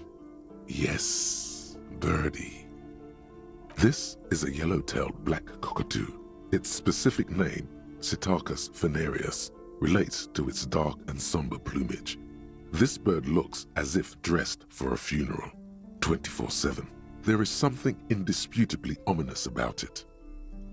Perhaps the most impressive of all the species, the endangered major majestic cockatoo, is often described as the most flamboyant bird in the jungle. Its pink-colored wings and flowing crest embellishing its proud and bumptious nature.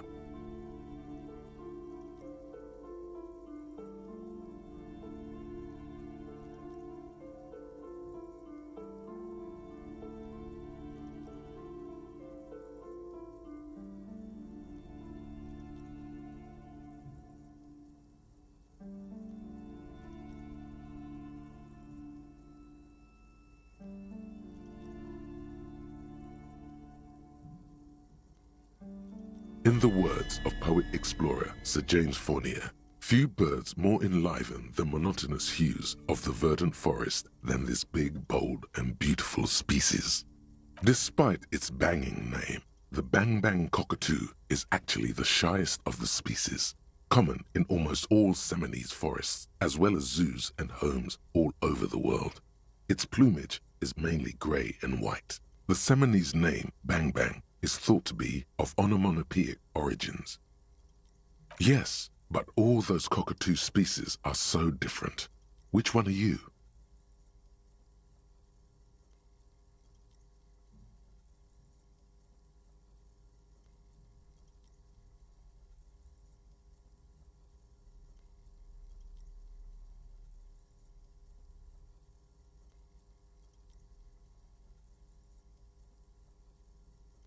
You're right. You're the mediocrity embodied. This unsung bird belongs on your heraldry.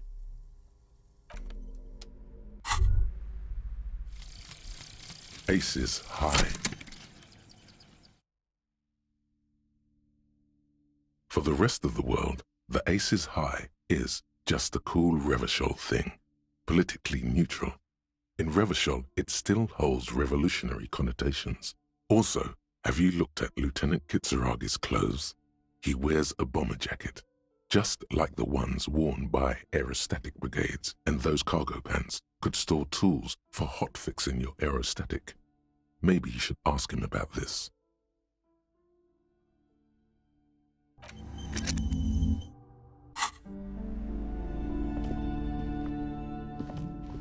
Shelves filled.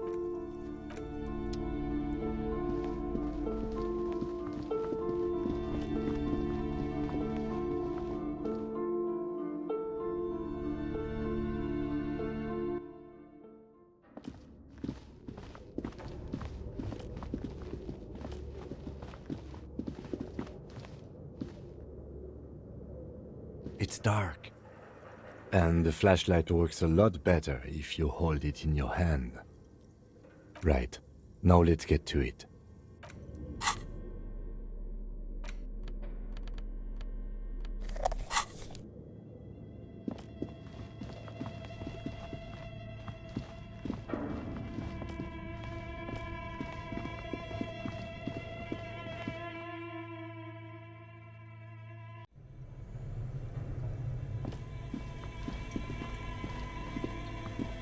The bear's eyes are still glowing red, watching over all the ice cream wrappers hidden inside its belly.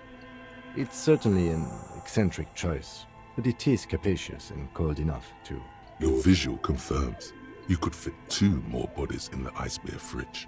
Shall we go and get the body, then? I'll take the head, you take the feet. The stairs won't be easy, but we'll manage. The body is heavier than you expected and stinkier. It takes half an hour to get down to the basement, then 10 more to to stuff it into the fridge. The lieutenant takes a step back to admire your handiwork. Beautiful. A dead body in a nice bare fridge. This is some of the best police work I've ever done. Of course you don't. Look at that. What have we done? We stuffed a dead body in a nice bare fridge. This does not leave this room. As impressive as the fridge is, this is a small victory among numerous defeats. At least we've stopped the body from decomposing further. Now you can conduct another inspection under controlled circumstances. Inside the icy realm of the ice bear fridge, the corpse stands slumped, waiting.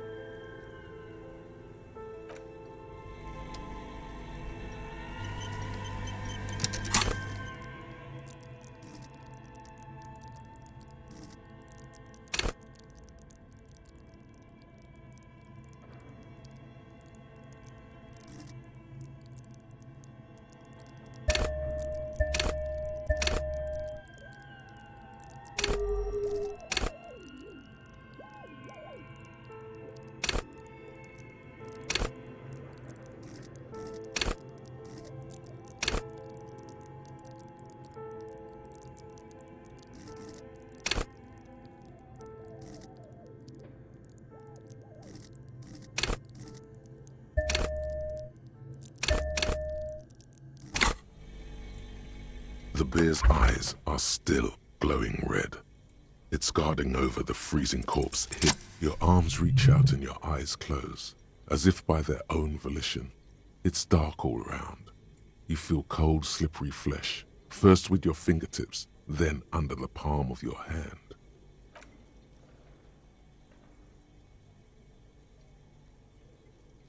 His face, his cheeks, his nose, his fat, swollen lips.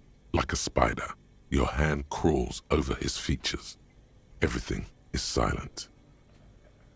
They are swollen shut. You need to really push to get in. Only the little one fits. The flesh changes shape as you bore in, searching for something in the cartilage. The thing you're looking for, it's not there. Crawl out, spider.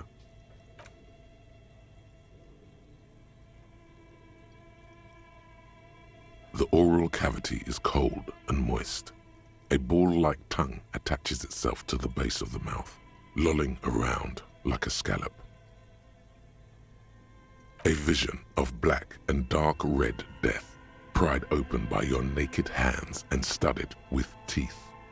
Looks like he's laughing. Death fumes rising from the throat, and there, in the back of his mouth, above the bell of the uvula, right in the soft palate, you see a hole, barely visible to the human eye. It is swollen shut, almost vanished.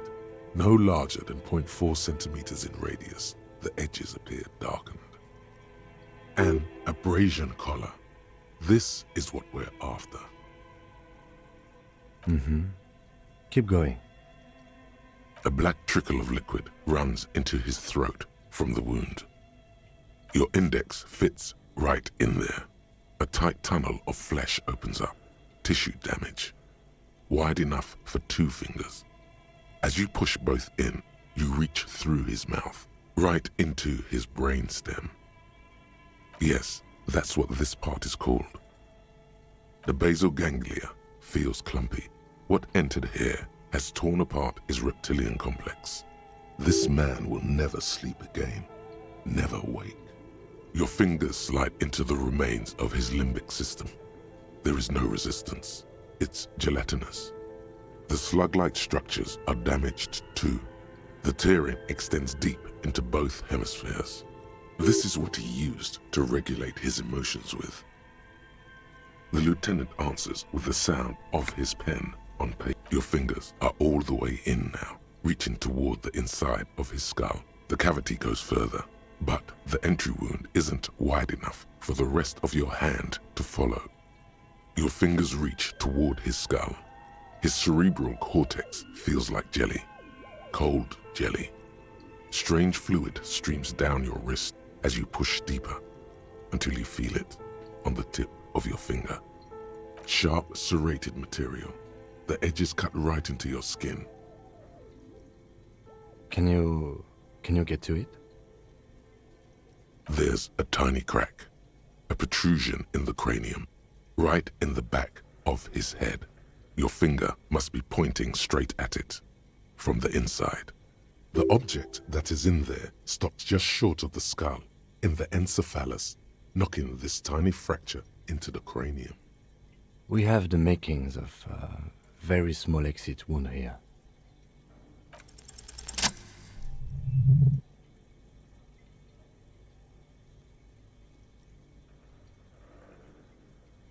You pick the object between your index and middle finger. It feels sharp, like metal. With your face twisting from pain and concentration, all you need to do is just... The inside of the head feels cold and smooth, like a glove, sweat dripping down your brow. Careful not to lose the prize between your fingers. With a plop, your hand emerges from the mouth, covered in blood up to the wrist. Between your fingers, a small flower, a blossom made of lead. A bullet.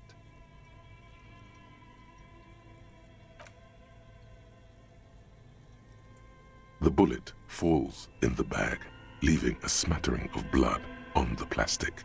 He raises the bag under his eyes and says, A non-caliber, rifled, some kind of brittle alloy, fractured on impact. Of course, you've earned it. We need to add an item to the injury list. Injury number 4. Oval entry wound with an abrasion color. Soft palate, back of mouth. High velocity. Temporary cavity in brain tissue. Small exit wound on the occiput. How does that sound?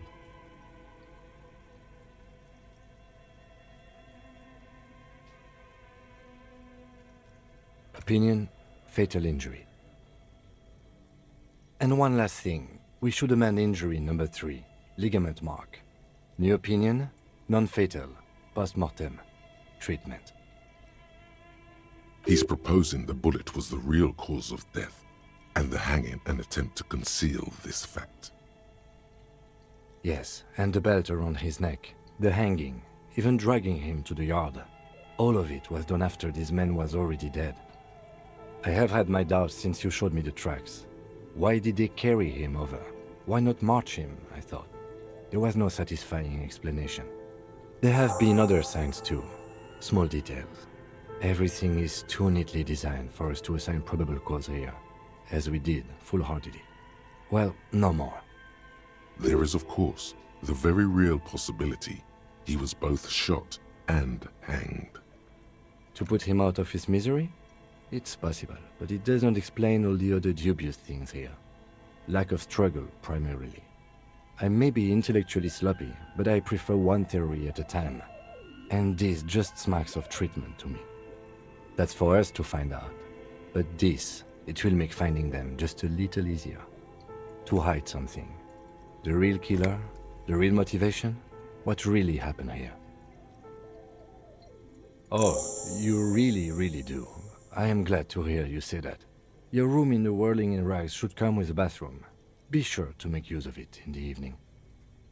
Yes, we should take a closer look at it. I am certain it has more to tell us. This little thing could reveal much about the weapon that shot it. We bag the corpse and carry him to the holding pen of my kinema. I can transport him to processing myself, but I will be gone for the rest of the day. Work on the case, tend to personal matters. Try not to do anything too dangerous. An officer needs backup in a neighborhood like this. I'll leave that choice to you. And one more thing. Great work, detective. Shoot, Looney Rooney. I like it a lot, brother. This really is your finest hour. You're a genius. A regular Corporangelo. Come back later, Corpo. Amuse yourself with my frank manners and my Memento mori features. Alright. I will need a little help carrying him. You take the hands, I'll take the legs.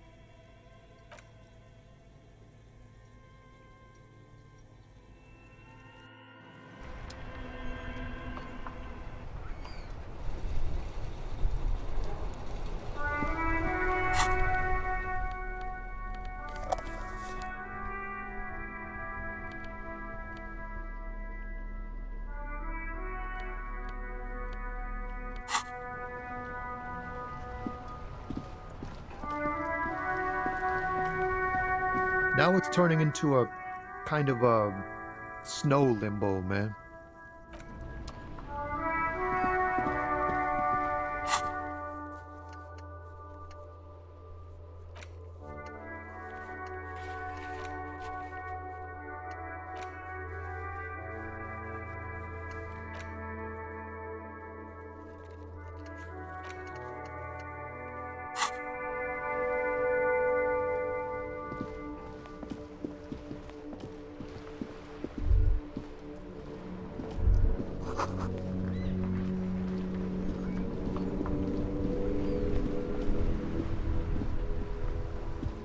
You sit on the wind-worn wooden planks of the bench. Your feet ache.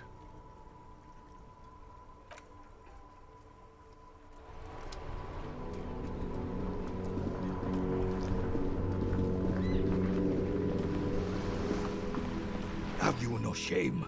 Whining about your back every time you bring out the measuring tape. René, you're a man with a fork in a world of soup. Please, let's just try to enjoy the game, all right? I'm trying to, but you keep breaking my concentration. You're old. I can see that. We're both old. Now stop grabbing your ass like it's a girl. These manly men are playing balls. This is a ball game. Grab a ball and play it. Don't ask questions. Shoot first. Ask questions never. That's the spirit. Don't even waste your breath asking about the game. They wouldn't know anyway. They're way past their prime.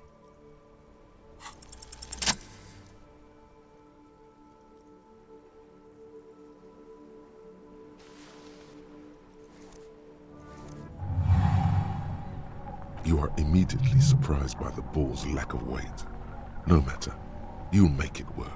God, this is right. You feel the familiar tremble of excitement and adrenaline that precedes every victory. The cold metal ball is surprisingly smooth against your neck.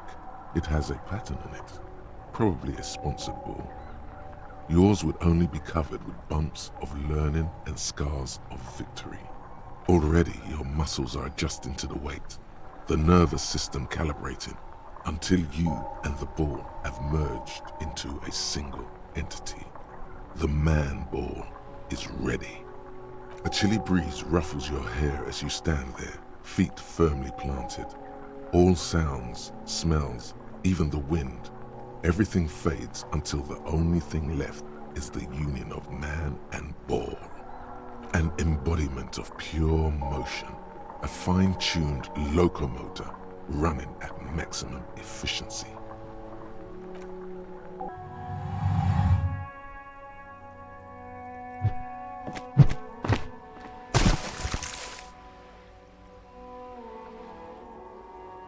Merde! Bordel de merde! A whorehouse of shit? It wasn't whorehouse of shit. The shot was at least 23 meters, probably 24, and then some. Nothing to be embarrassed about. What the hell is your problem? I don't care if you are a cop. You do not just ruin someone's game. It's so goddamn disrespectful. You vandalized our game, son. We can't play pétanque with 5 bull. No, no you don't. Our pétanque game is ruined. We want our bull back. Take it easy, René. This is just a misunderstanding, isn't it, officer? No harm done. Of course there's harm done, you orange slug. You are as a goddamn bull.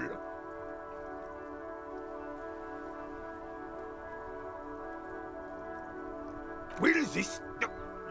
No, it will goddamn not. Thank you, officer. This is really something. Honestly, I think it's better than our old bull, even. Mon Dieu. All right, fine. What do you want, officer?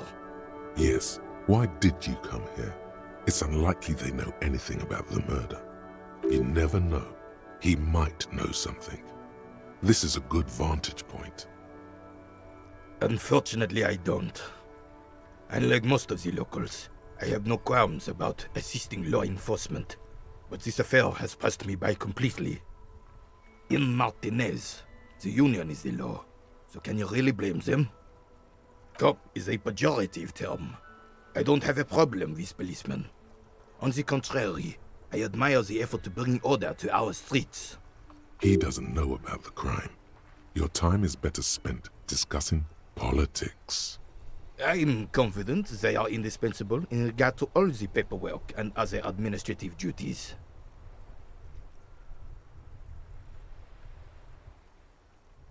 No man can afford to turn his eyes to the horizon if his rear isn't secured. If the womenfolk take care of that, then men can tackle the bigger issues. Well, I'm glad at least some people bearing your insignia have kept a level head in these turbulent times. Yes, the terrain here provides an interesting variety to a familiar game. No, it was left by heavy artillery fire. Why what? Because that's what happens when communards hijack your country, execute your supreme leadership, and turn your capital into a slaughterhouse.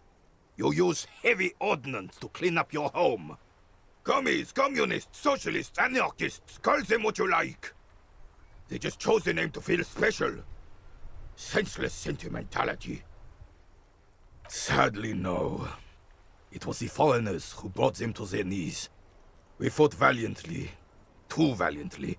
So valiantly we got licked.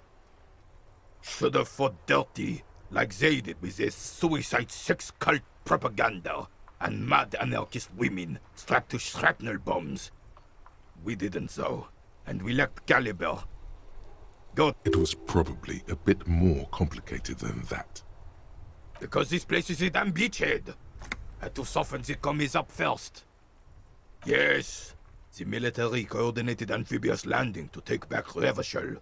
Martinez was used as one of the 3 footholds in Revachol during Operation Deathblow in 08. The other 2 are off in Stella Maris and the Delta. This here is Blood Ground, where coalition boots first made landfall and cleaned those rabid dogs out. Blood Ground. You got old René going there.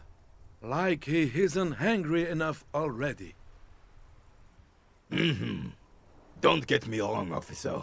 I hate those foreign dogs, but the enemy of my enemy and all that. They're the lesser evil. Damn right, son. They laid the fire of hell on the city before they stormed it. And it worked, too. The rest of the city got cleaned up, but Martinez they keep as a monument. And now the Union Socialists are practically running the place. Well, it's your own damn fault. You, we, the coalition, Revachol, whoever you want to blame, never finished the job. Officially, the party never surrendered. Of course they still hold influence. You don't even begin to truly understand the players at the table, let alone the specific circumstances surrounding the... What do you think? Thinking men have opinions on these things. Present one.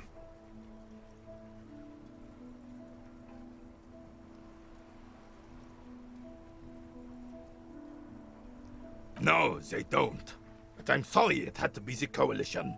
After 8 years of fighting rabid commies, boiling cats for food and drinking piss in the mountains, I would have preferred if the Right Honorable King Guillaume returned through Revachol, or even if that damn clan Frisel had risen from the grave and led us. Sadly, that was not the case. Instead, all that is just, holy, and beautiful in the world was wiped away, and now it's neon signs with toothpaste ads everywhere. Foreign influence peddling garbage and stupid music on the radio. This is just what the commies wanted. This was their plan all along. This is what they wanted to replace the role of the suzerain with. It doesn't. That was 100 years ago. Ain't got nothing to do with anything. Damn Frissel. He was the king we couldn't protect. The Carabineers failed him, and the crown. He died in the hands of the Hyperlay, in a very public execution. He slouches as he says that. It makes him smaller, admitting they left the king to the mob. A true king in both blood and mind led Revachol before Frissel. He would have been better, but the damn commies drove him into exile. Wait, Joyce said William ran, and his nephew, Frizzle, was shot in his place. This is communard propaganda. Guillaume would never do something like that. He is Le Lion. The suzerain is the king. Has everyone forgotten already? They've forgotten already. It's no use talking to you. You were still in Daddy's balls when it happened. When we took our last stand against the filth and rode the cavalry straight into gunfire. It's a Belle McGrave, 4.46 caliber, breech loading, Revachol made. Good weapon, accurate and reliable. His moves are quick and precise as he first checks the weapon, then aims it at the sea. This man knows firearms. Intimate. This one's inoperable. The bolt spring is missing and the mechanism is jammed shut. Still a beauty. Where did you find her? I'm not surprised. There are probably lots of forgotten wartime weapons lying around here. Back in the day, everyone had something stashed away. As for the rifle, I don't know what else to tell you. These BM-446s are an antique. No one uses them anymore. The ammunition is impossible to find. Ah, yes! King Philip III, on his steed. A reminder of what Revachol once was. Oh, absolutely. At the mercy of a cocaine-snorting tyrant who emptied the treasury so he could sleep on a bed of gold. Cocaine? Cocainum? Sounds like our kind of king. And just imagine what kind of cocaine a king would have had. A superpower, feared and respected. A testament to what this country can be under the leadership of a true king. Someone who knows how to rule. Decisively, without fear of offending the sensibilities of the frail and weak-minded among his subjects. This is a nation is only as strong as its leader.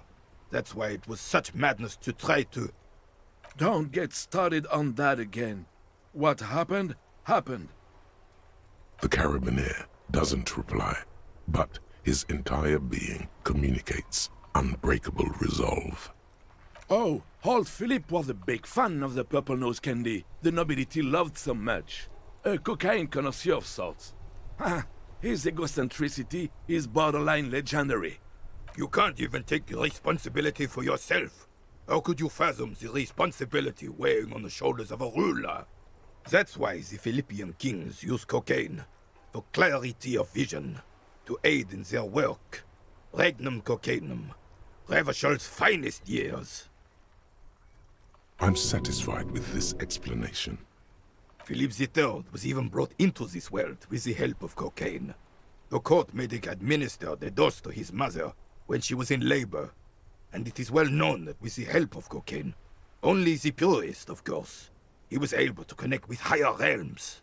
He's just making excuses for the king's habits, isn't he? From what I've seen of the officers of the RCM... But I don't want to get into a debate about drug policies. Right.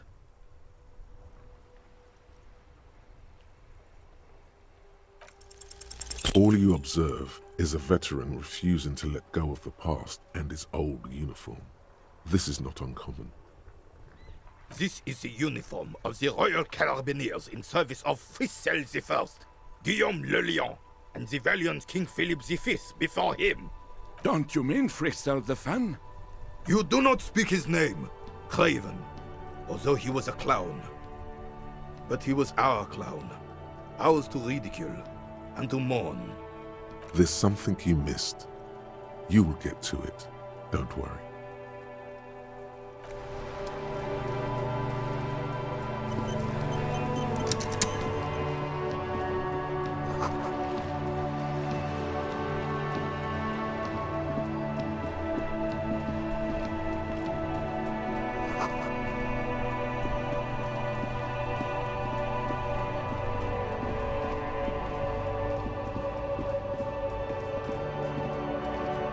There's a pile of cheap sunglasses in a small box, a variety of shapes and colors.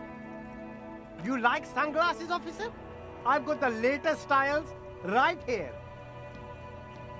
These are all boring. Boring third-rate ho-hum sunglasses made of cheap Syrahese plastic, the kind of plastic that melts in the sun. Those UV stickers are almost certainly just there for the show. If anything, these lenses probably direct more UV light into your pupils. A UV magnifier. These are all first-rate sunglasses. Premium design, superb material, very cool, UV resistant. These will definitely keep your eyes safe and cool while doing your dangerous police work. No luck. All you find is this lime-colored cellophane visor, produced by a bargain sportswear brand called Amphibian, apparently. There's a malformed green frog on its bent cap. Oh, that visor is perfect for you, officer. It'll definitely keep the sun out of your eyes while you're shooting criminals. Bang, bang! And all for a mere 6 real. Hey, at least it might actually offer some protection against the sun, not like those cheap plastic shades. Abort. These are hideous. What's more, they don't even fit your face. You can feel them pinching your nose and chafing against your brow. Damn, officer! You look like a mega secret spy. Very secret. They're practically made for you. I'll let you have them for 2 real and 50 cents. They're perfect for concealing your bloodshot and baggy eyes. It's going to be very difficult for anyone to take you seriously with these things on your face.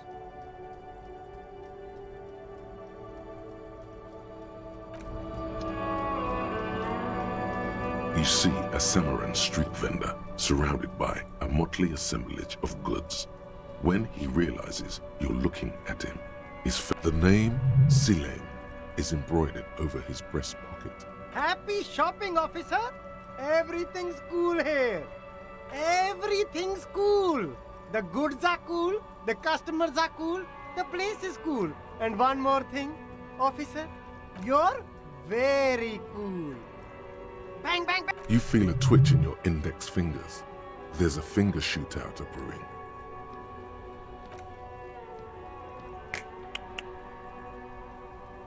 Don't shoot, officer.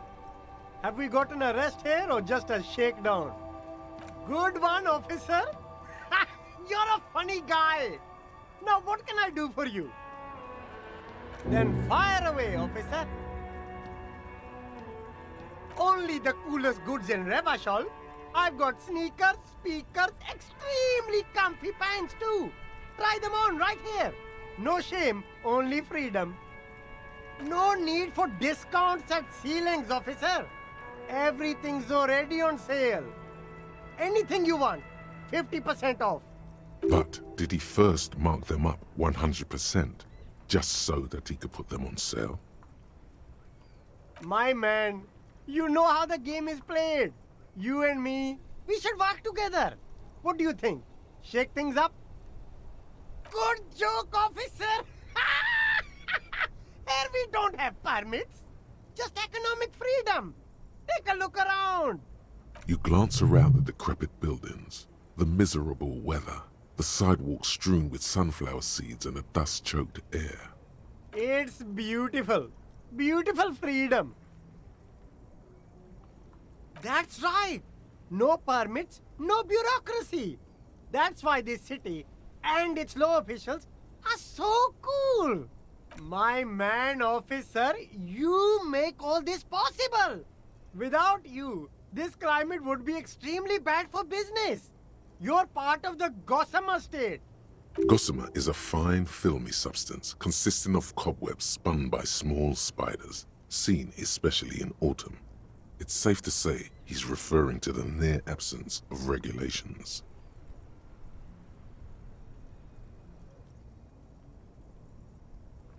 Yeah, Ravashol's the coolest.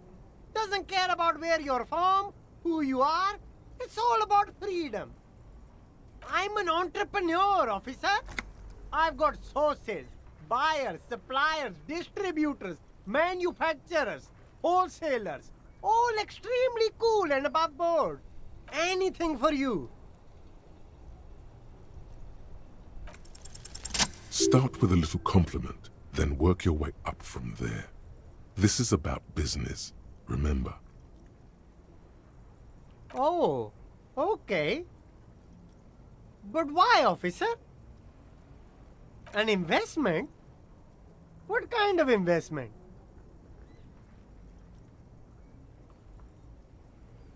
Fair point. You can't have a successful business without a loyal customer base. 10 real is a bargain for that kind of investment. You got it, my man. You mean these delicious pre-packaged shelf-stable meal kits? Really easy to cook, no hassle, really cheap too. Buy some, try them out. No hassle. There's a little of a hassle here, it appears. A moral hassle. It is! Practically free. Yours for 5 cents a piece. Rock that tuna. Why not some macaroni too? No problem here, officer. I get all this from one of my suppliers. An extremely reputable guy. Wait. Humanex. Humanitarian aid. What? A convincing performance. Bravo. Look, officer. I'm just a retailer. You'd have to talk to my supplier if you got questions about the supply chain. That's how the game works. Me? It's a boring story, officer. Who cares about the past? I'm all business now. All Revachol. This man probably comes from Seaguy, sometimes known as the Apricot Suzerainty, an archipelago in the Samaran Isola. Apricot Suzerainty calls to mind an era when the Seaguy archipelago was colonized by Revachol. It's a bit of a slur, in other words. Very cool. I admire your awareness of our intertwined histories. It's super nice of you to apologize for colonialism. But the Apricot Suzerainty is a shithole. That's why I left. If you say so, officer, I don't worry too much about politics. You see two lowly, defeated speakers, thralls, slaves basically, perched atop them like conquerors surveying the land. A pair of found, durable wear sneakers, ultra serious. I can see you've a taste for luxury, officer. Can't keep your eyes off those sneakers? A pair of found ultras. The design is impossibly sleek and simple. A futuristic silhouette with a sleek monochrome colorway, a jet black upper, and a silver-lined midsole. Those sneakers, mister. Those sneakers are the latest found sneakers. Super air, super fine, super cool. Only 50 real. Only? That's madness. Fun ultra. Wear the future. You remember the slogan from some magazine. These once respectable speakers have been conquered, reduced to a mere prop by the indomitable found ultras. A small heat emboss on the veneer reads, Solidarity Aid from the People's Republic of Samara. The speakers themselves don't seem to display any magical qualities. No, don't look at the speakers, officer. Look at the sneakers.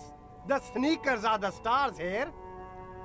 No, don't pity them, officer. These are old Samaran garbage. Don't even look at them. Check out these super cool, fun ultras instead. Samaran trash?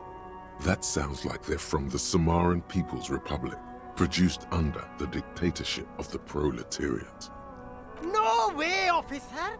These aren't for sale. They're bad speakers. Low-fi socialist junk. Well, if you want, but see, they are the pedestal for my sneakers. If I let go of the speakers, where will the sneakers go? I can't leave premium lifestyle sneakers on the ground. If, on the other hand, you wanted to buy the sneakers too, I could maybe throw in the speakers for little extra.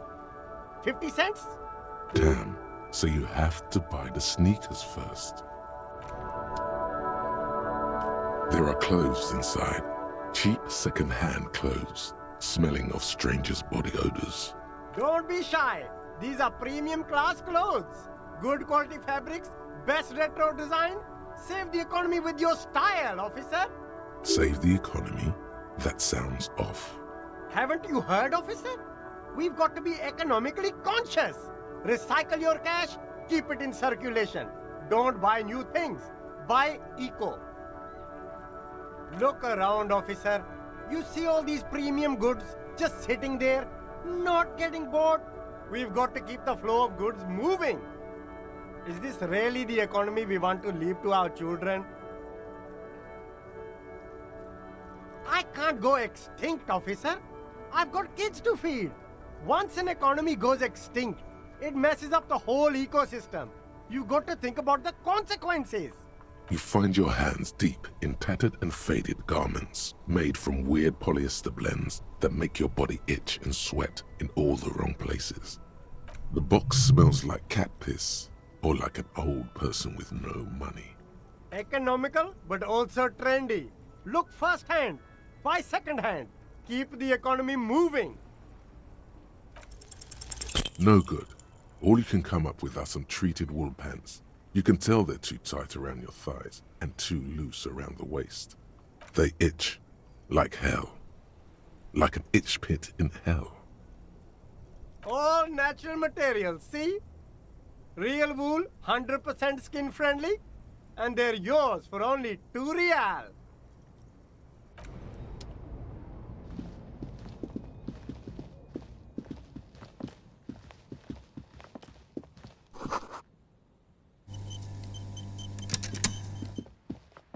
G'day to you, officer. A burly man hangs out by the waterlock, carving up a generous serving of salami with an old hunter's knife. His eyes are fixed on a man stranded on the other side of the waterlock and on an enormous billboard that has fallen down into the canal between them. My friend Barry the Butcher is stuck on the other side of the waterlock. I'm keeping him company and eating his salami. From the corner of your eye, you see a man in a yellow shirt and grey overalls waving at you from across the canal. He seems disappointed about the wreckage on the waterlock and the salami. Very good stuff. Anything I can do for you, officer? I wasn't here to witness it, but those look like tire tracks on that sign. Weird, huh? Then again, plenty of daredevil drivers in Revachol. Too bad it also takes a year and a day to repair anything around here, especially a waterlock. The rest of the coast is closed off till then. Sure thing. It is salty, it is savory, it is chewy.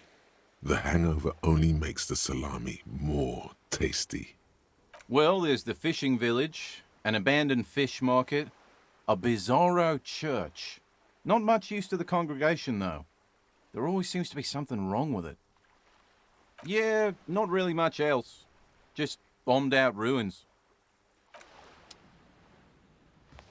A couple of indicator lights are missing from this control panel. Loose wires dangle from the now vacant holes. In the middle is a lever. Beneath it, a small metal plaque. This panel usually closes the waterlock, turning it into a bridge that lets you cross the canal. But there's a crashed Samaran butter sign in the way. Pulling the lever probably won't do anything. You pull the lever all the way up until the metal clicks against the contact pins. You hear a soft clunk. Then, nothing happens. Nothing happens. A cold gust of wind blowing in from the sea interrupts the silence of the situation. The man watches you in silence, very slowly cutting off another slice of his salami and putting it in his mouth. A spring brings the lever back to its original position. You still need to close the water lock to get across the canal, some other way. Wasn't there a sign over there saying functionality will be restored on Wednesday morning?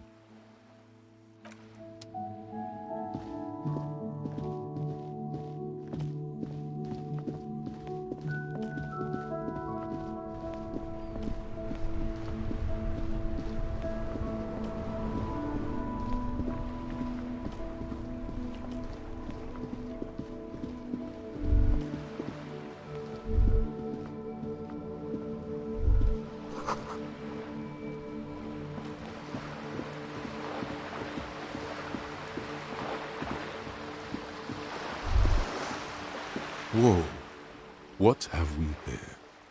A bridge with loose nails and rot-infested wood that creaks in the wind.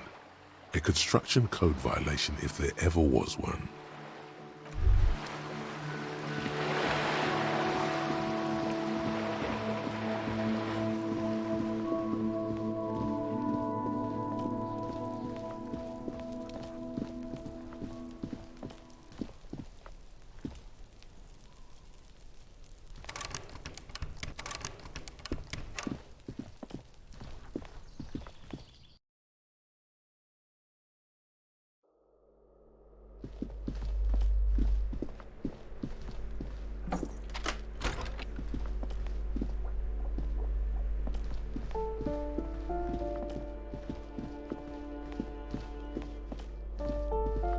This door has been closed with a padlock. A chalk drawn.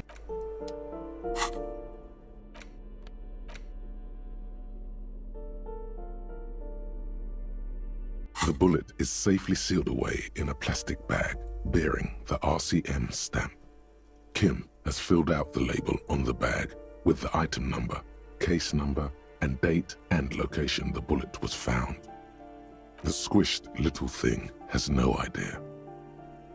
I know. You should find the gun that shot this bullet. That sounds like something a police detective would do. First, you should learn all you can about this little guy. Then find the gun that shot it and the person that gun belongs to. He used it to kill your victim. The squashed bullet has some sharp edges where the jacket has split open. It feels cold, even through the bag. You wouldn't ordinarily have cause to handle jacketed bullets. The citizens' militia uses cast bullets only. Little pebbles of metal loaded from the muzzle, usually in a cartridge. The jacket of the bullet is made of a yellowish metal. It has blossomed out to reveal a dark grey core. The base of the bullet is close to 5 millimeters in diameter. You can just about make out a few striations near the base of the bullet. Little hairlines, linear. It feels standard.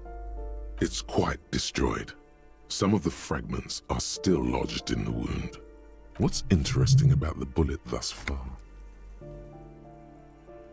A jacketed bullet, which would have been shot from a military-grade breech-loading rifle, not from a muzzle loader like those typically found on the streets of Martinez. Very interesting.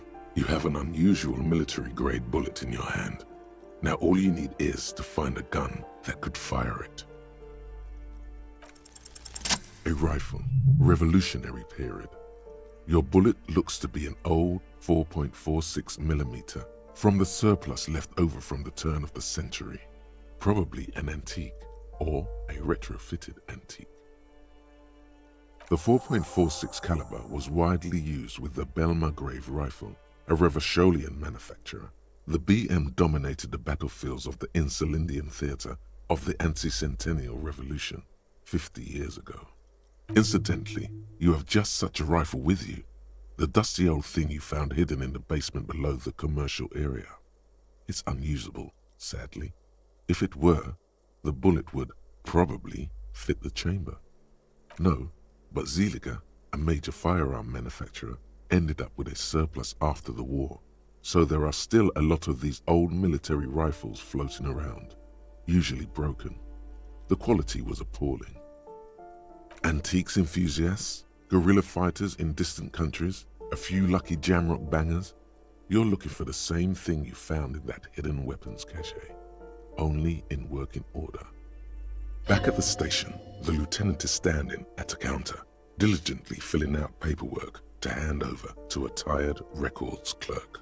You should share your findings with him as soon as possible.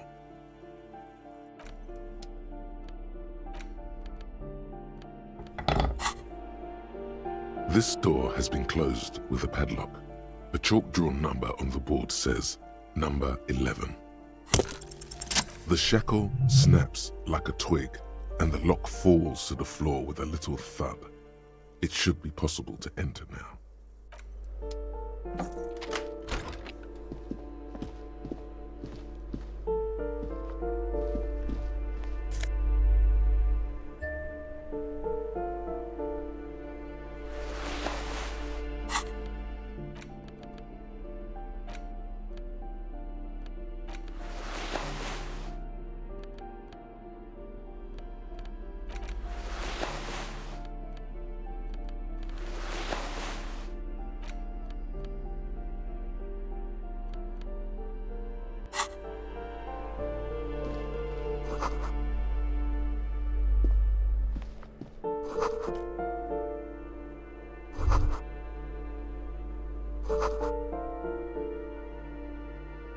A plaster-cast bust depicts a middle-aged man with impressive sideburns. The name on the plinth reads Kraz Mazov. Kraz Mazov, nom de guerre, was an economist and a theoretical historian. He was a leading figure in the Grad side of the turn-of-the-century revolution, where he headed the 9-day government. Mazov is considered the father of scientific communism, Mazovian thought, or Mazovianism. A poor communard, from the looks of it. The room is barely bigger than a closet. The bust doesn't reply. The hallway behind the door is empty. No one heard your words.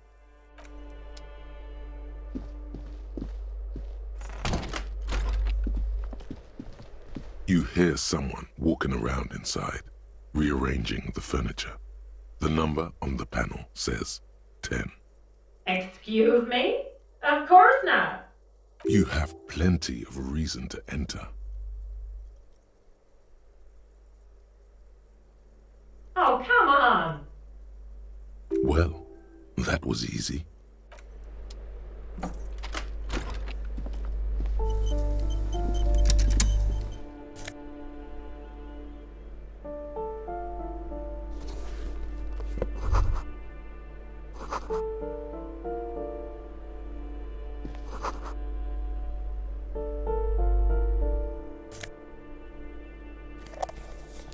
Satisfied?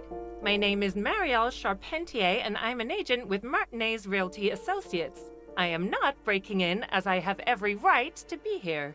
The keys, see? Boy, there are a lot of different keys there.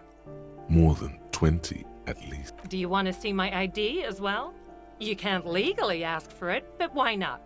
Want to see my residence permit too? Very well, but please make it quick. I need to be back in La Delta in an hour.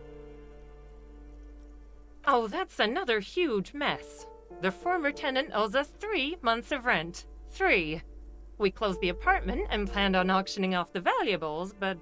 And again, I have no idea how stupid mistakes like this can even happen. But Ron, when he came to close the door, didn't close the neighboring door. And there's a hole in the wall. A hole in the wall. Can you believe it? And then the tenant ran off with his stuff. He's gone. The money's gone. Just like that. The sum must have been puny. These apartments are perfectly fine. They have gorgeous architecture, a million-real view of the bay, good ventilation, neighbors, life, spark. and they are affordable. I'll tell you, Martinez has a future. In a few years, it's going to blossom with artists and creatives and those radio computer wizards. The radio computer wizards are invested with magical economic powers. Well, it does not disappear from my hands. No, I don't let it. Don't ask me what happened with the wall. I have no idea how we're going to find the time or resources to fix it. Both apartments are now unrentable. Both. I need to get it ready for the next lease, but as you can see, the previous tenant completely trashed the place. It was some kind of a moribund old man who used to be a business owner.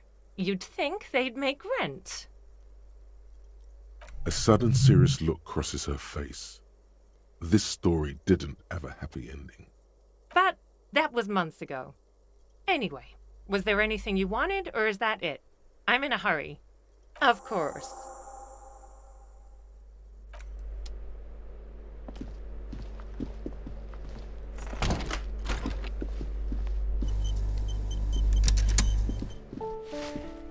Give me a moment.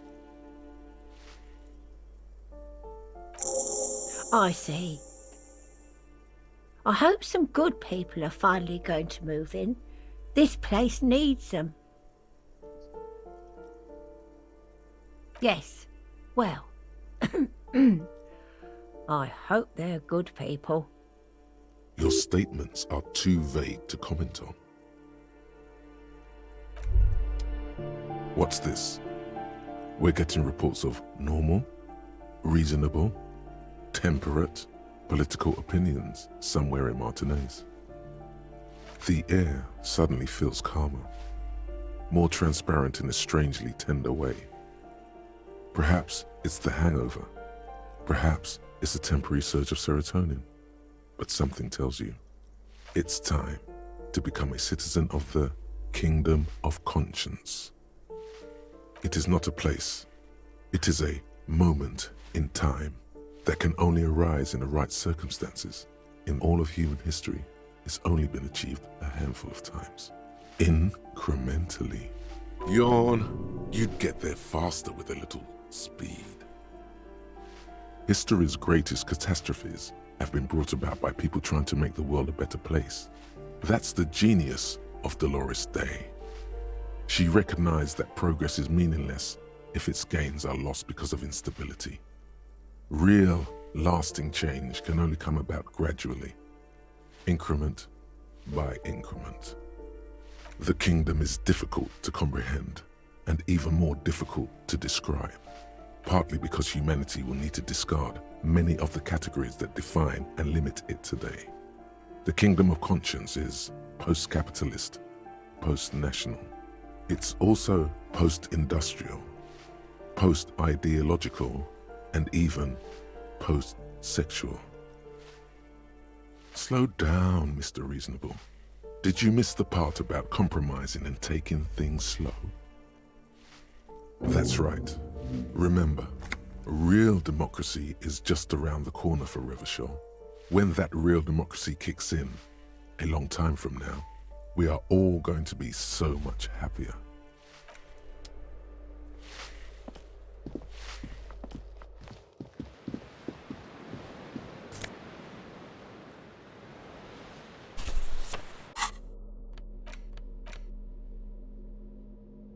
In your hands, you hold 16 Days of Coldest April by Yekaterina Dahl.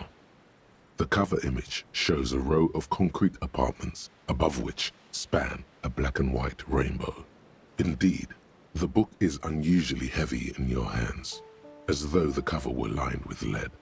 You flip through the book. The pages are thinner than you realized, and the type quite small and tightly set.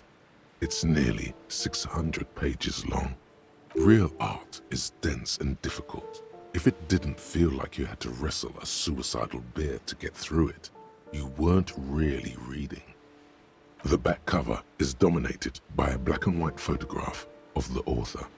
She can't be much older than her mid-30s in this photograph, and yet, From this cover, the eyes of a sad old woman stare back at you.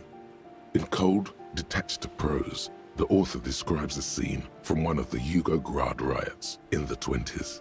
Youths overturned motor carriages and set trash cans ablaze, while heavily armored guardsmen dash in and disperse them in a flurry of baton blows. The Yugoslavia riots took place from 27 to 29. Fueled by ethnic unrest and the state's repressive tactics, these events are often seen as marking the end of a brief period of liberalization known as the Yugoslavia Spring. Like all such periods, it is frequently memorialized in art and literature. As ethnic tensions run wild, a pair of young lovers meet each other on the street.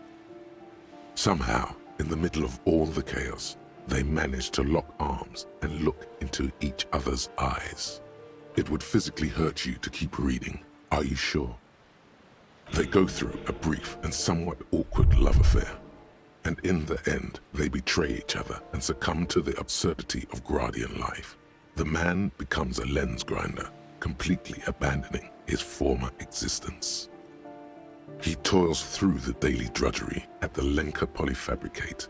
Happiness and fulfillment have eluded him his whole life. And in the end, he has nothing to do but dedicate himself to the craft. She spends the next several decades standing at a conveyor in a Sosnovo fish processing plant. The smell of fish guts slowly seeps into her hair and skin as every single one of her dreams dies. The memory of their short time spent together tortures the former lovers ceaselessly until the end of their days. Years pass in solitude, their bodies growing ever more decrepit. As life leaves their remains between the soil sheets, their final thoughts are filled with regret.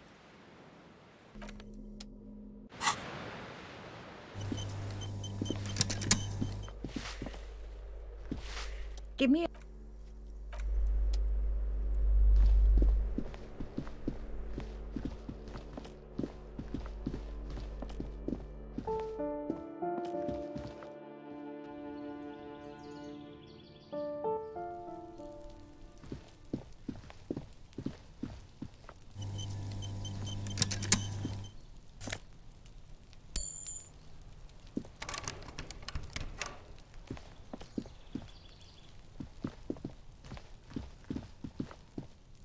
This door is made of metal and appears to be reinforced. No one answers. Looks like he isn't home. You should come back later, after 2100.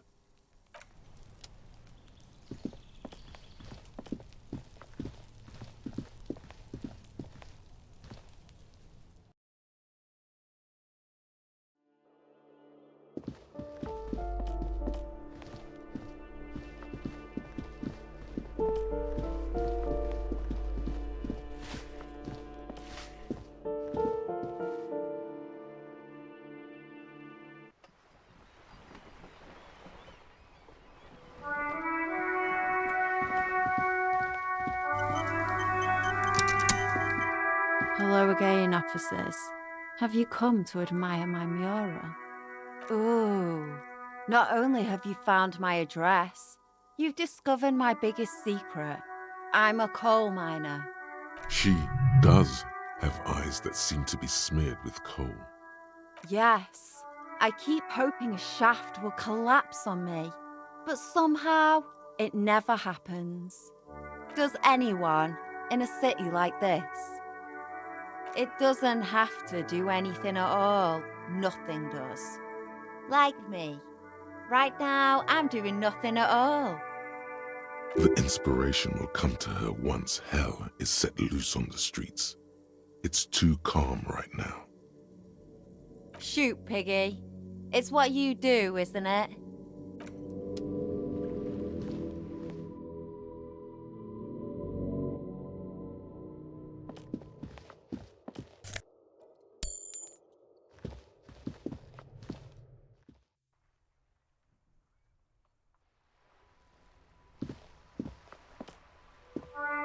Hello again.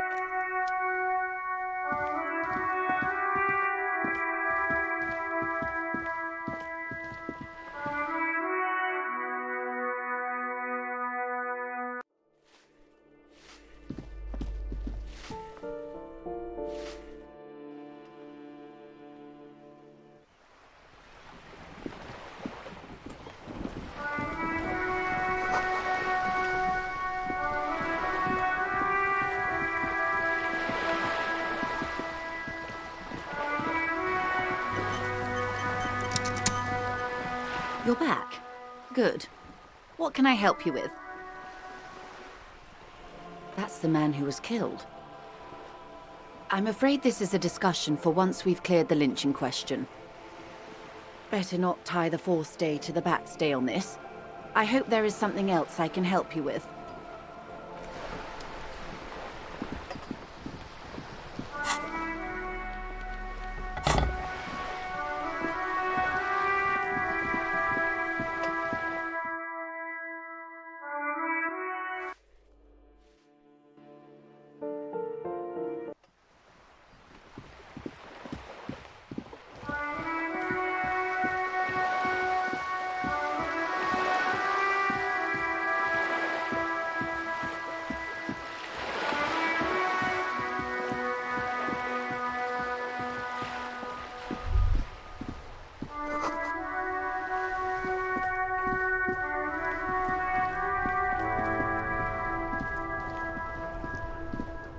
You sit on the wind-worn. You finally stop. Time passes. The bright sun blazing overhead is making it difficult to concentrate on deep thoughts. Time passes. You wonder how your gun is doing. Hopefully, it's okay. You're really starting to regret the poor way you handled your own sidearm.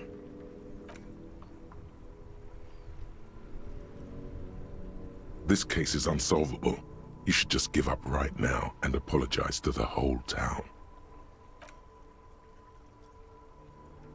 The twiddling barely keeps your hands warm against the frigid wind blowing from the coast.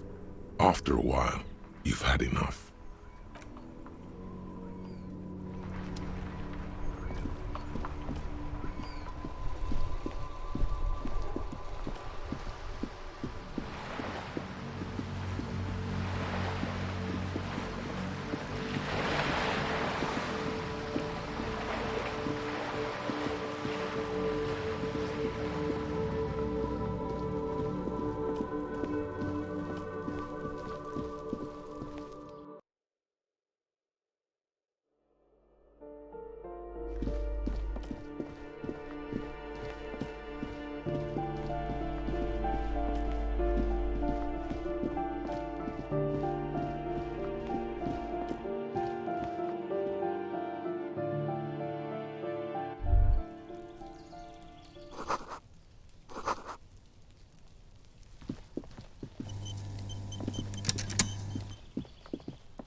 Gendarmerie, you found me.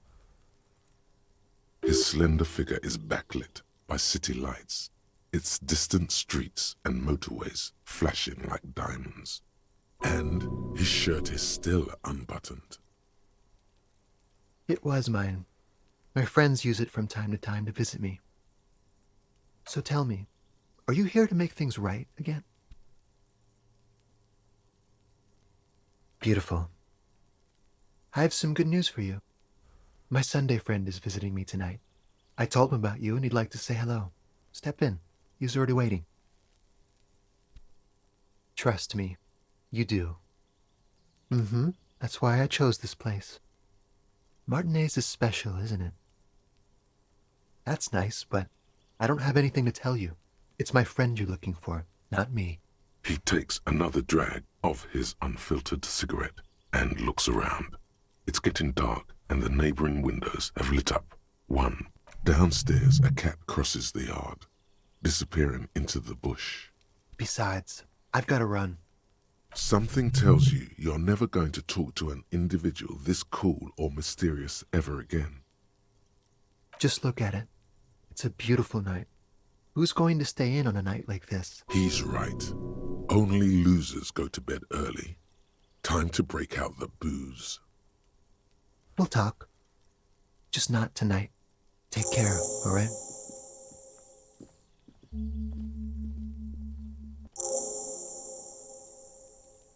And he's gone again.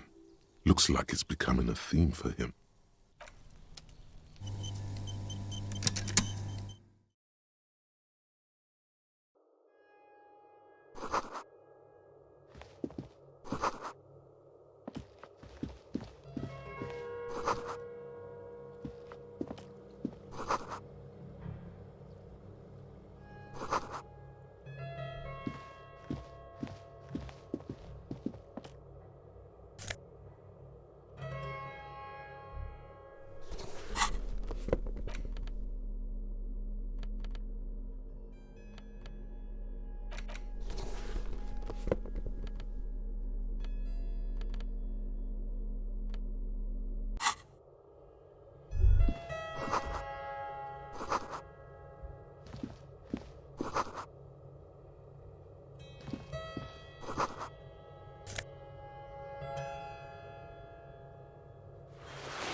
You have acquired the robe.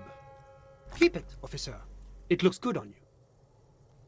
His hands are clean and well manicured. This is a man who knows the importance of appearances. My name is Charles Vildrouin, and I am an official with the coalition government. I work for the Institute of Price Stabilité on assignment from Sur-la-Clé. I heard you talking to my friend outside. Very good. Super. I am here to assist you in any way possible. Ask me about the hanging. Hanging? What a drag.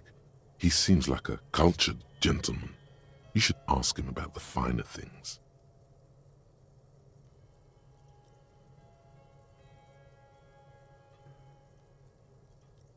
Oh, we got it from an atelier in the East Delta Commerce Center. Personally, I think it's a little culturally insensitive, but the material is great. Sadly, the shop is now out of business. That's really all I can tell you about it. I'm sorry to say I did, officer. Officer, it's very difficult to describe what I saw that night. It was so surreal to me, like in a play. He holds out his hands and blossoms his fingers, like a drama teacher setting the scene. No. I mean, it was so strange. I could barely believe what was happening. I was on the balcony when it happened, getting some fresh air. I remember that first they came in, carrying what looked like a body. And then I saw all the surrounding windows go dead, one by... That's when I understood. I should not be seeing this. I couldn't see their faces well, and there were quite a few of them. But they were very loud and very Martinez. Let's just say that the laboring classes can get rather expressive with their profanities. I couldn't tell you exactly. Less than 10. Maybe 8? Sound familiar? That matches the prints you observed at the scene. That's a giant you're describing. No, they were all quite human, as far as I could tell. I went back inside. Officer, the yard was pitch black. There was nothing to see, but I could still hear their voices. They were threatening to kill that poor man. All men, I presume. But again, I couldn't see very clearly. I believe they were mostly white, though I believe I saw 2 Areopagites among them. And I am quite certain that one spoke with a Mesk accent. Well, that's the strangest part, officer. Nothing happened. It was oddly quiet for a public lynching. Eventually, their shouts died down, and that was all. There were no gunshots, no celebratory shouts, no anything. You're right, of course. That is what one is supposed to do in such circumstances. I was simply in shock. I'm afraid I don't have anything else to add. All I can say is that it was late. No, I didn't see the corpse until the following day. Of course, anything I can do to assist the RCM. The coalition is only looking out for the price stability. Inflation is a killer, like a heart disease blocking the normal circulation of the economy. It must be controlled. The economy impacts the entire international community, which is why it requires international oversight. Well, I'm renovating it. It is an interesting project. The building used to be a 12-story skyscraper before the cannons took the top 4 stories off. This, of course, happened when the coalition forces landed here. You could say I'm undoing some of the material damage the international community caused when we arrived here. Yes, as I said before, I am a commissioner from Sur-la-Clé working for the Institute of Price Stabilité. This is one of the main projects of the Moral Inter. Wait, there isn't actually an Institute of Price Stability, is there? Or maybe there is. God, it's impossible to understand whether someone from the Moral Intern is joking or not. La Communauté Internationale is what Revacholians colloquially call the coalition. In other words, the nations that stopped the disaster of the revolution. Your employer, technically speaking, the governing authority of Revachol. The RCM is but one part of this provisional administration. It is the most important thing. It's the central goal of any sound monetary policy. Maintaining the price stability is essential to maintaining high levels of economic activity, which is essential for maintaining high levels of employment, which is essential for maintaining the social stability. Take your daily bread, par exemple. Too much inflation, bread becomes too expensive. Too much deflation, it becomes too cheap for bakers to produce. That's why the Institute of Price Stability works to keep inflation just below 2%. But not too far below, no. Too below is also bad. Below, but close to 2%. The coalition believes in the importance of informing the public about the benefits of the price stability. Transparency is one of our principles. Would you like an informational pamphlet? A sound monetary policy is essential for addressing uncertainty. Stability is the raison d'être of the moral intern. But oh, I don't have my leaflets on me today. That's too bad. You can always call our information line. Making information available is part of the moral intern's commitment to transparency. It's the International Organization for Moralists, hence Moralist International. But of course, well, do you value freedom? Do you believe in a normal, stable world governed by democratic values? Martinez? No. Martinez is something else. Revachol is generally difficult. It's led by an interim government, which means it hasn't yet achieved full democracy. But they are working towards it. You're all doing very well here, relatively speaking.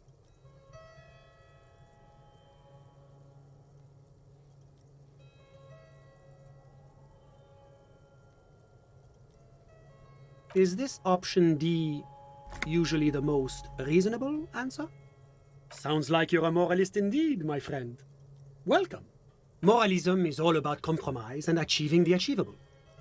It's pragmatic, realistic, and level-headed, an ideology for doers. Are you a doer, my friend? It looks to me like you are. Now, enough of this delightful political interlude. Was there anything else you wanted to ask? Whatever you wish, officer. Ah, my friend. My friend is a good young man. His family immigrated here from Kedra, and life has not been easy for him. But he understands the importance of education. Kedra is a candidate member of APIS. But, between you and me, their potential membership is a more contentious issue. That it's never going to happen. They entered negotiations in 21, and it's been pending ever since. EPIS is a very special program developed by the Moral Intern to support certain Occidental nations. It began as a unified system of weights and measures, which proved to be a wild success. Nothing but kilograms and centimeters as far as the eye can see. God, yes. Sweet standardization. The backbone of rationality and commerce. It was such a wild success that we expanded it into an economic union for the processing of steel. Another success. And between you and me, the Moral Intern feels emboldened by this success. Emboldened to take EPIS to the next level. A supranational political alliance. The United States of Occident. You mean Revachol? No, it's going to have transparent democracy. It's one day going to be a candidate member of EPIS, sure. Except that candidate members never become full members, do they? No. Candidate members do become members. Why do we even have the whole system in place if they don't? It just takes time. Time and evaluation. But we were talking about my friend here, not politics. How did any of us become friends? Bad things happening on the Insulindian Peninsula? Oil platforms ablaze in the night? Civil wars lasting for years? Finally, the international community is forced to step in. Au contraire, it's how millions of people end up where they are, meeting the people they meet. It's how I came here, and my friend too. Sorry, who? But I told you, officer, he's a bright young man here to pursue his education. Education is the foundation of our future, especially the arts. It is a cornerstone of our civilization. Officer, you have to understand. I can't give you his personal information. I'm sure you have your own methods and databases, right? Please don't put me in this situation. He's deeply enmeshed in the study of the fine arts, yes. He's a truly free spirit. He likes all the arts. Perhaps graphic design, printmaking, who knows? The world is open wide for a talented youth like him. I'm just enjoying the view. We're old friends. Nothing's taboo between us. He comes and goes. I'm sure you'll see him around. He's very active. I'm all ears, officer. A moment, officer. Do you have everything you need from me? I'm afraid we won't have the chance to speak again once you leave. It's against diplomatic best practices for an official in my position to be discussing murders with local militiamen. And I'm pressed for time. After you leave, I should be leaving as well. That's not the real reason he's so apprehensive. Men in his position shouldn't be seen loitering around in underprivileged young men's apartments in the middle of the night. Of course. I'm glad I could help.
The door is closed.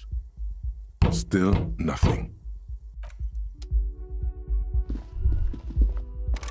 You should pick that fat, juicy cigarette butt from the tray, light it up, and smoke the living shit out of it. The living shit. Your Mesolimbic reward pathway does not mince words. It wants smokes.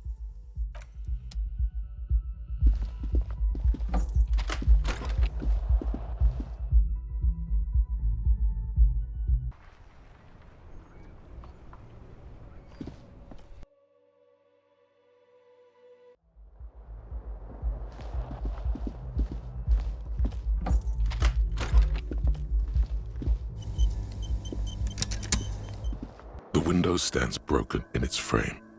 Cold wind blows in. You see some lights shimmering outside, but it's difficult to make out the outlines of the buildings below. Dark phantoms with many tiny eyes, chaotically arranged and not looking at you.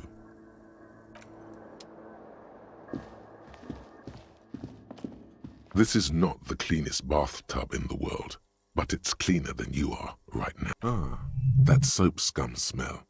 It smells like life, at least compared to you. The bathtub slowly fills with water. The water beckons. The water is only lukewarm, but still comforting, like amniotic fluid. A few beer cans are bobbing up and down along your flanks, like sad duckies. Now you are alone with your thoughts in the tub, but it's easier than being alone with your thoughts outside the tub. They're not even really thoughts, just assorted sensations, none of them acute enough to focus on. You see the corpse. You can still smell the cadaver on you. It's going to take more than one bath to get rid of that stench. Then, houses along a narrow street, a video rental, darkness on the planet's curvature. Your fingers grow pale and are covered with tiny whirls as the water cools. The waterline recedes as you stand. You are cold now. Your your clothes stick to your still moist skin.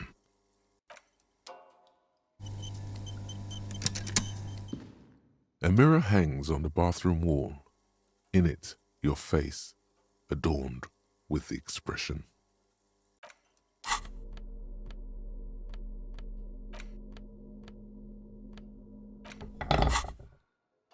A mirror hangs on the bathroom wall. In it, your face. The chain cutters slip out of you. The bed is still cold from the broken window, and not too inviting, but it's yours. You've earned it.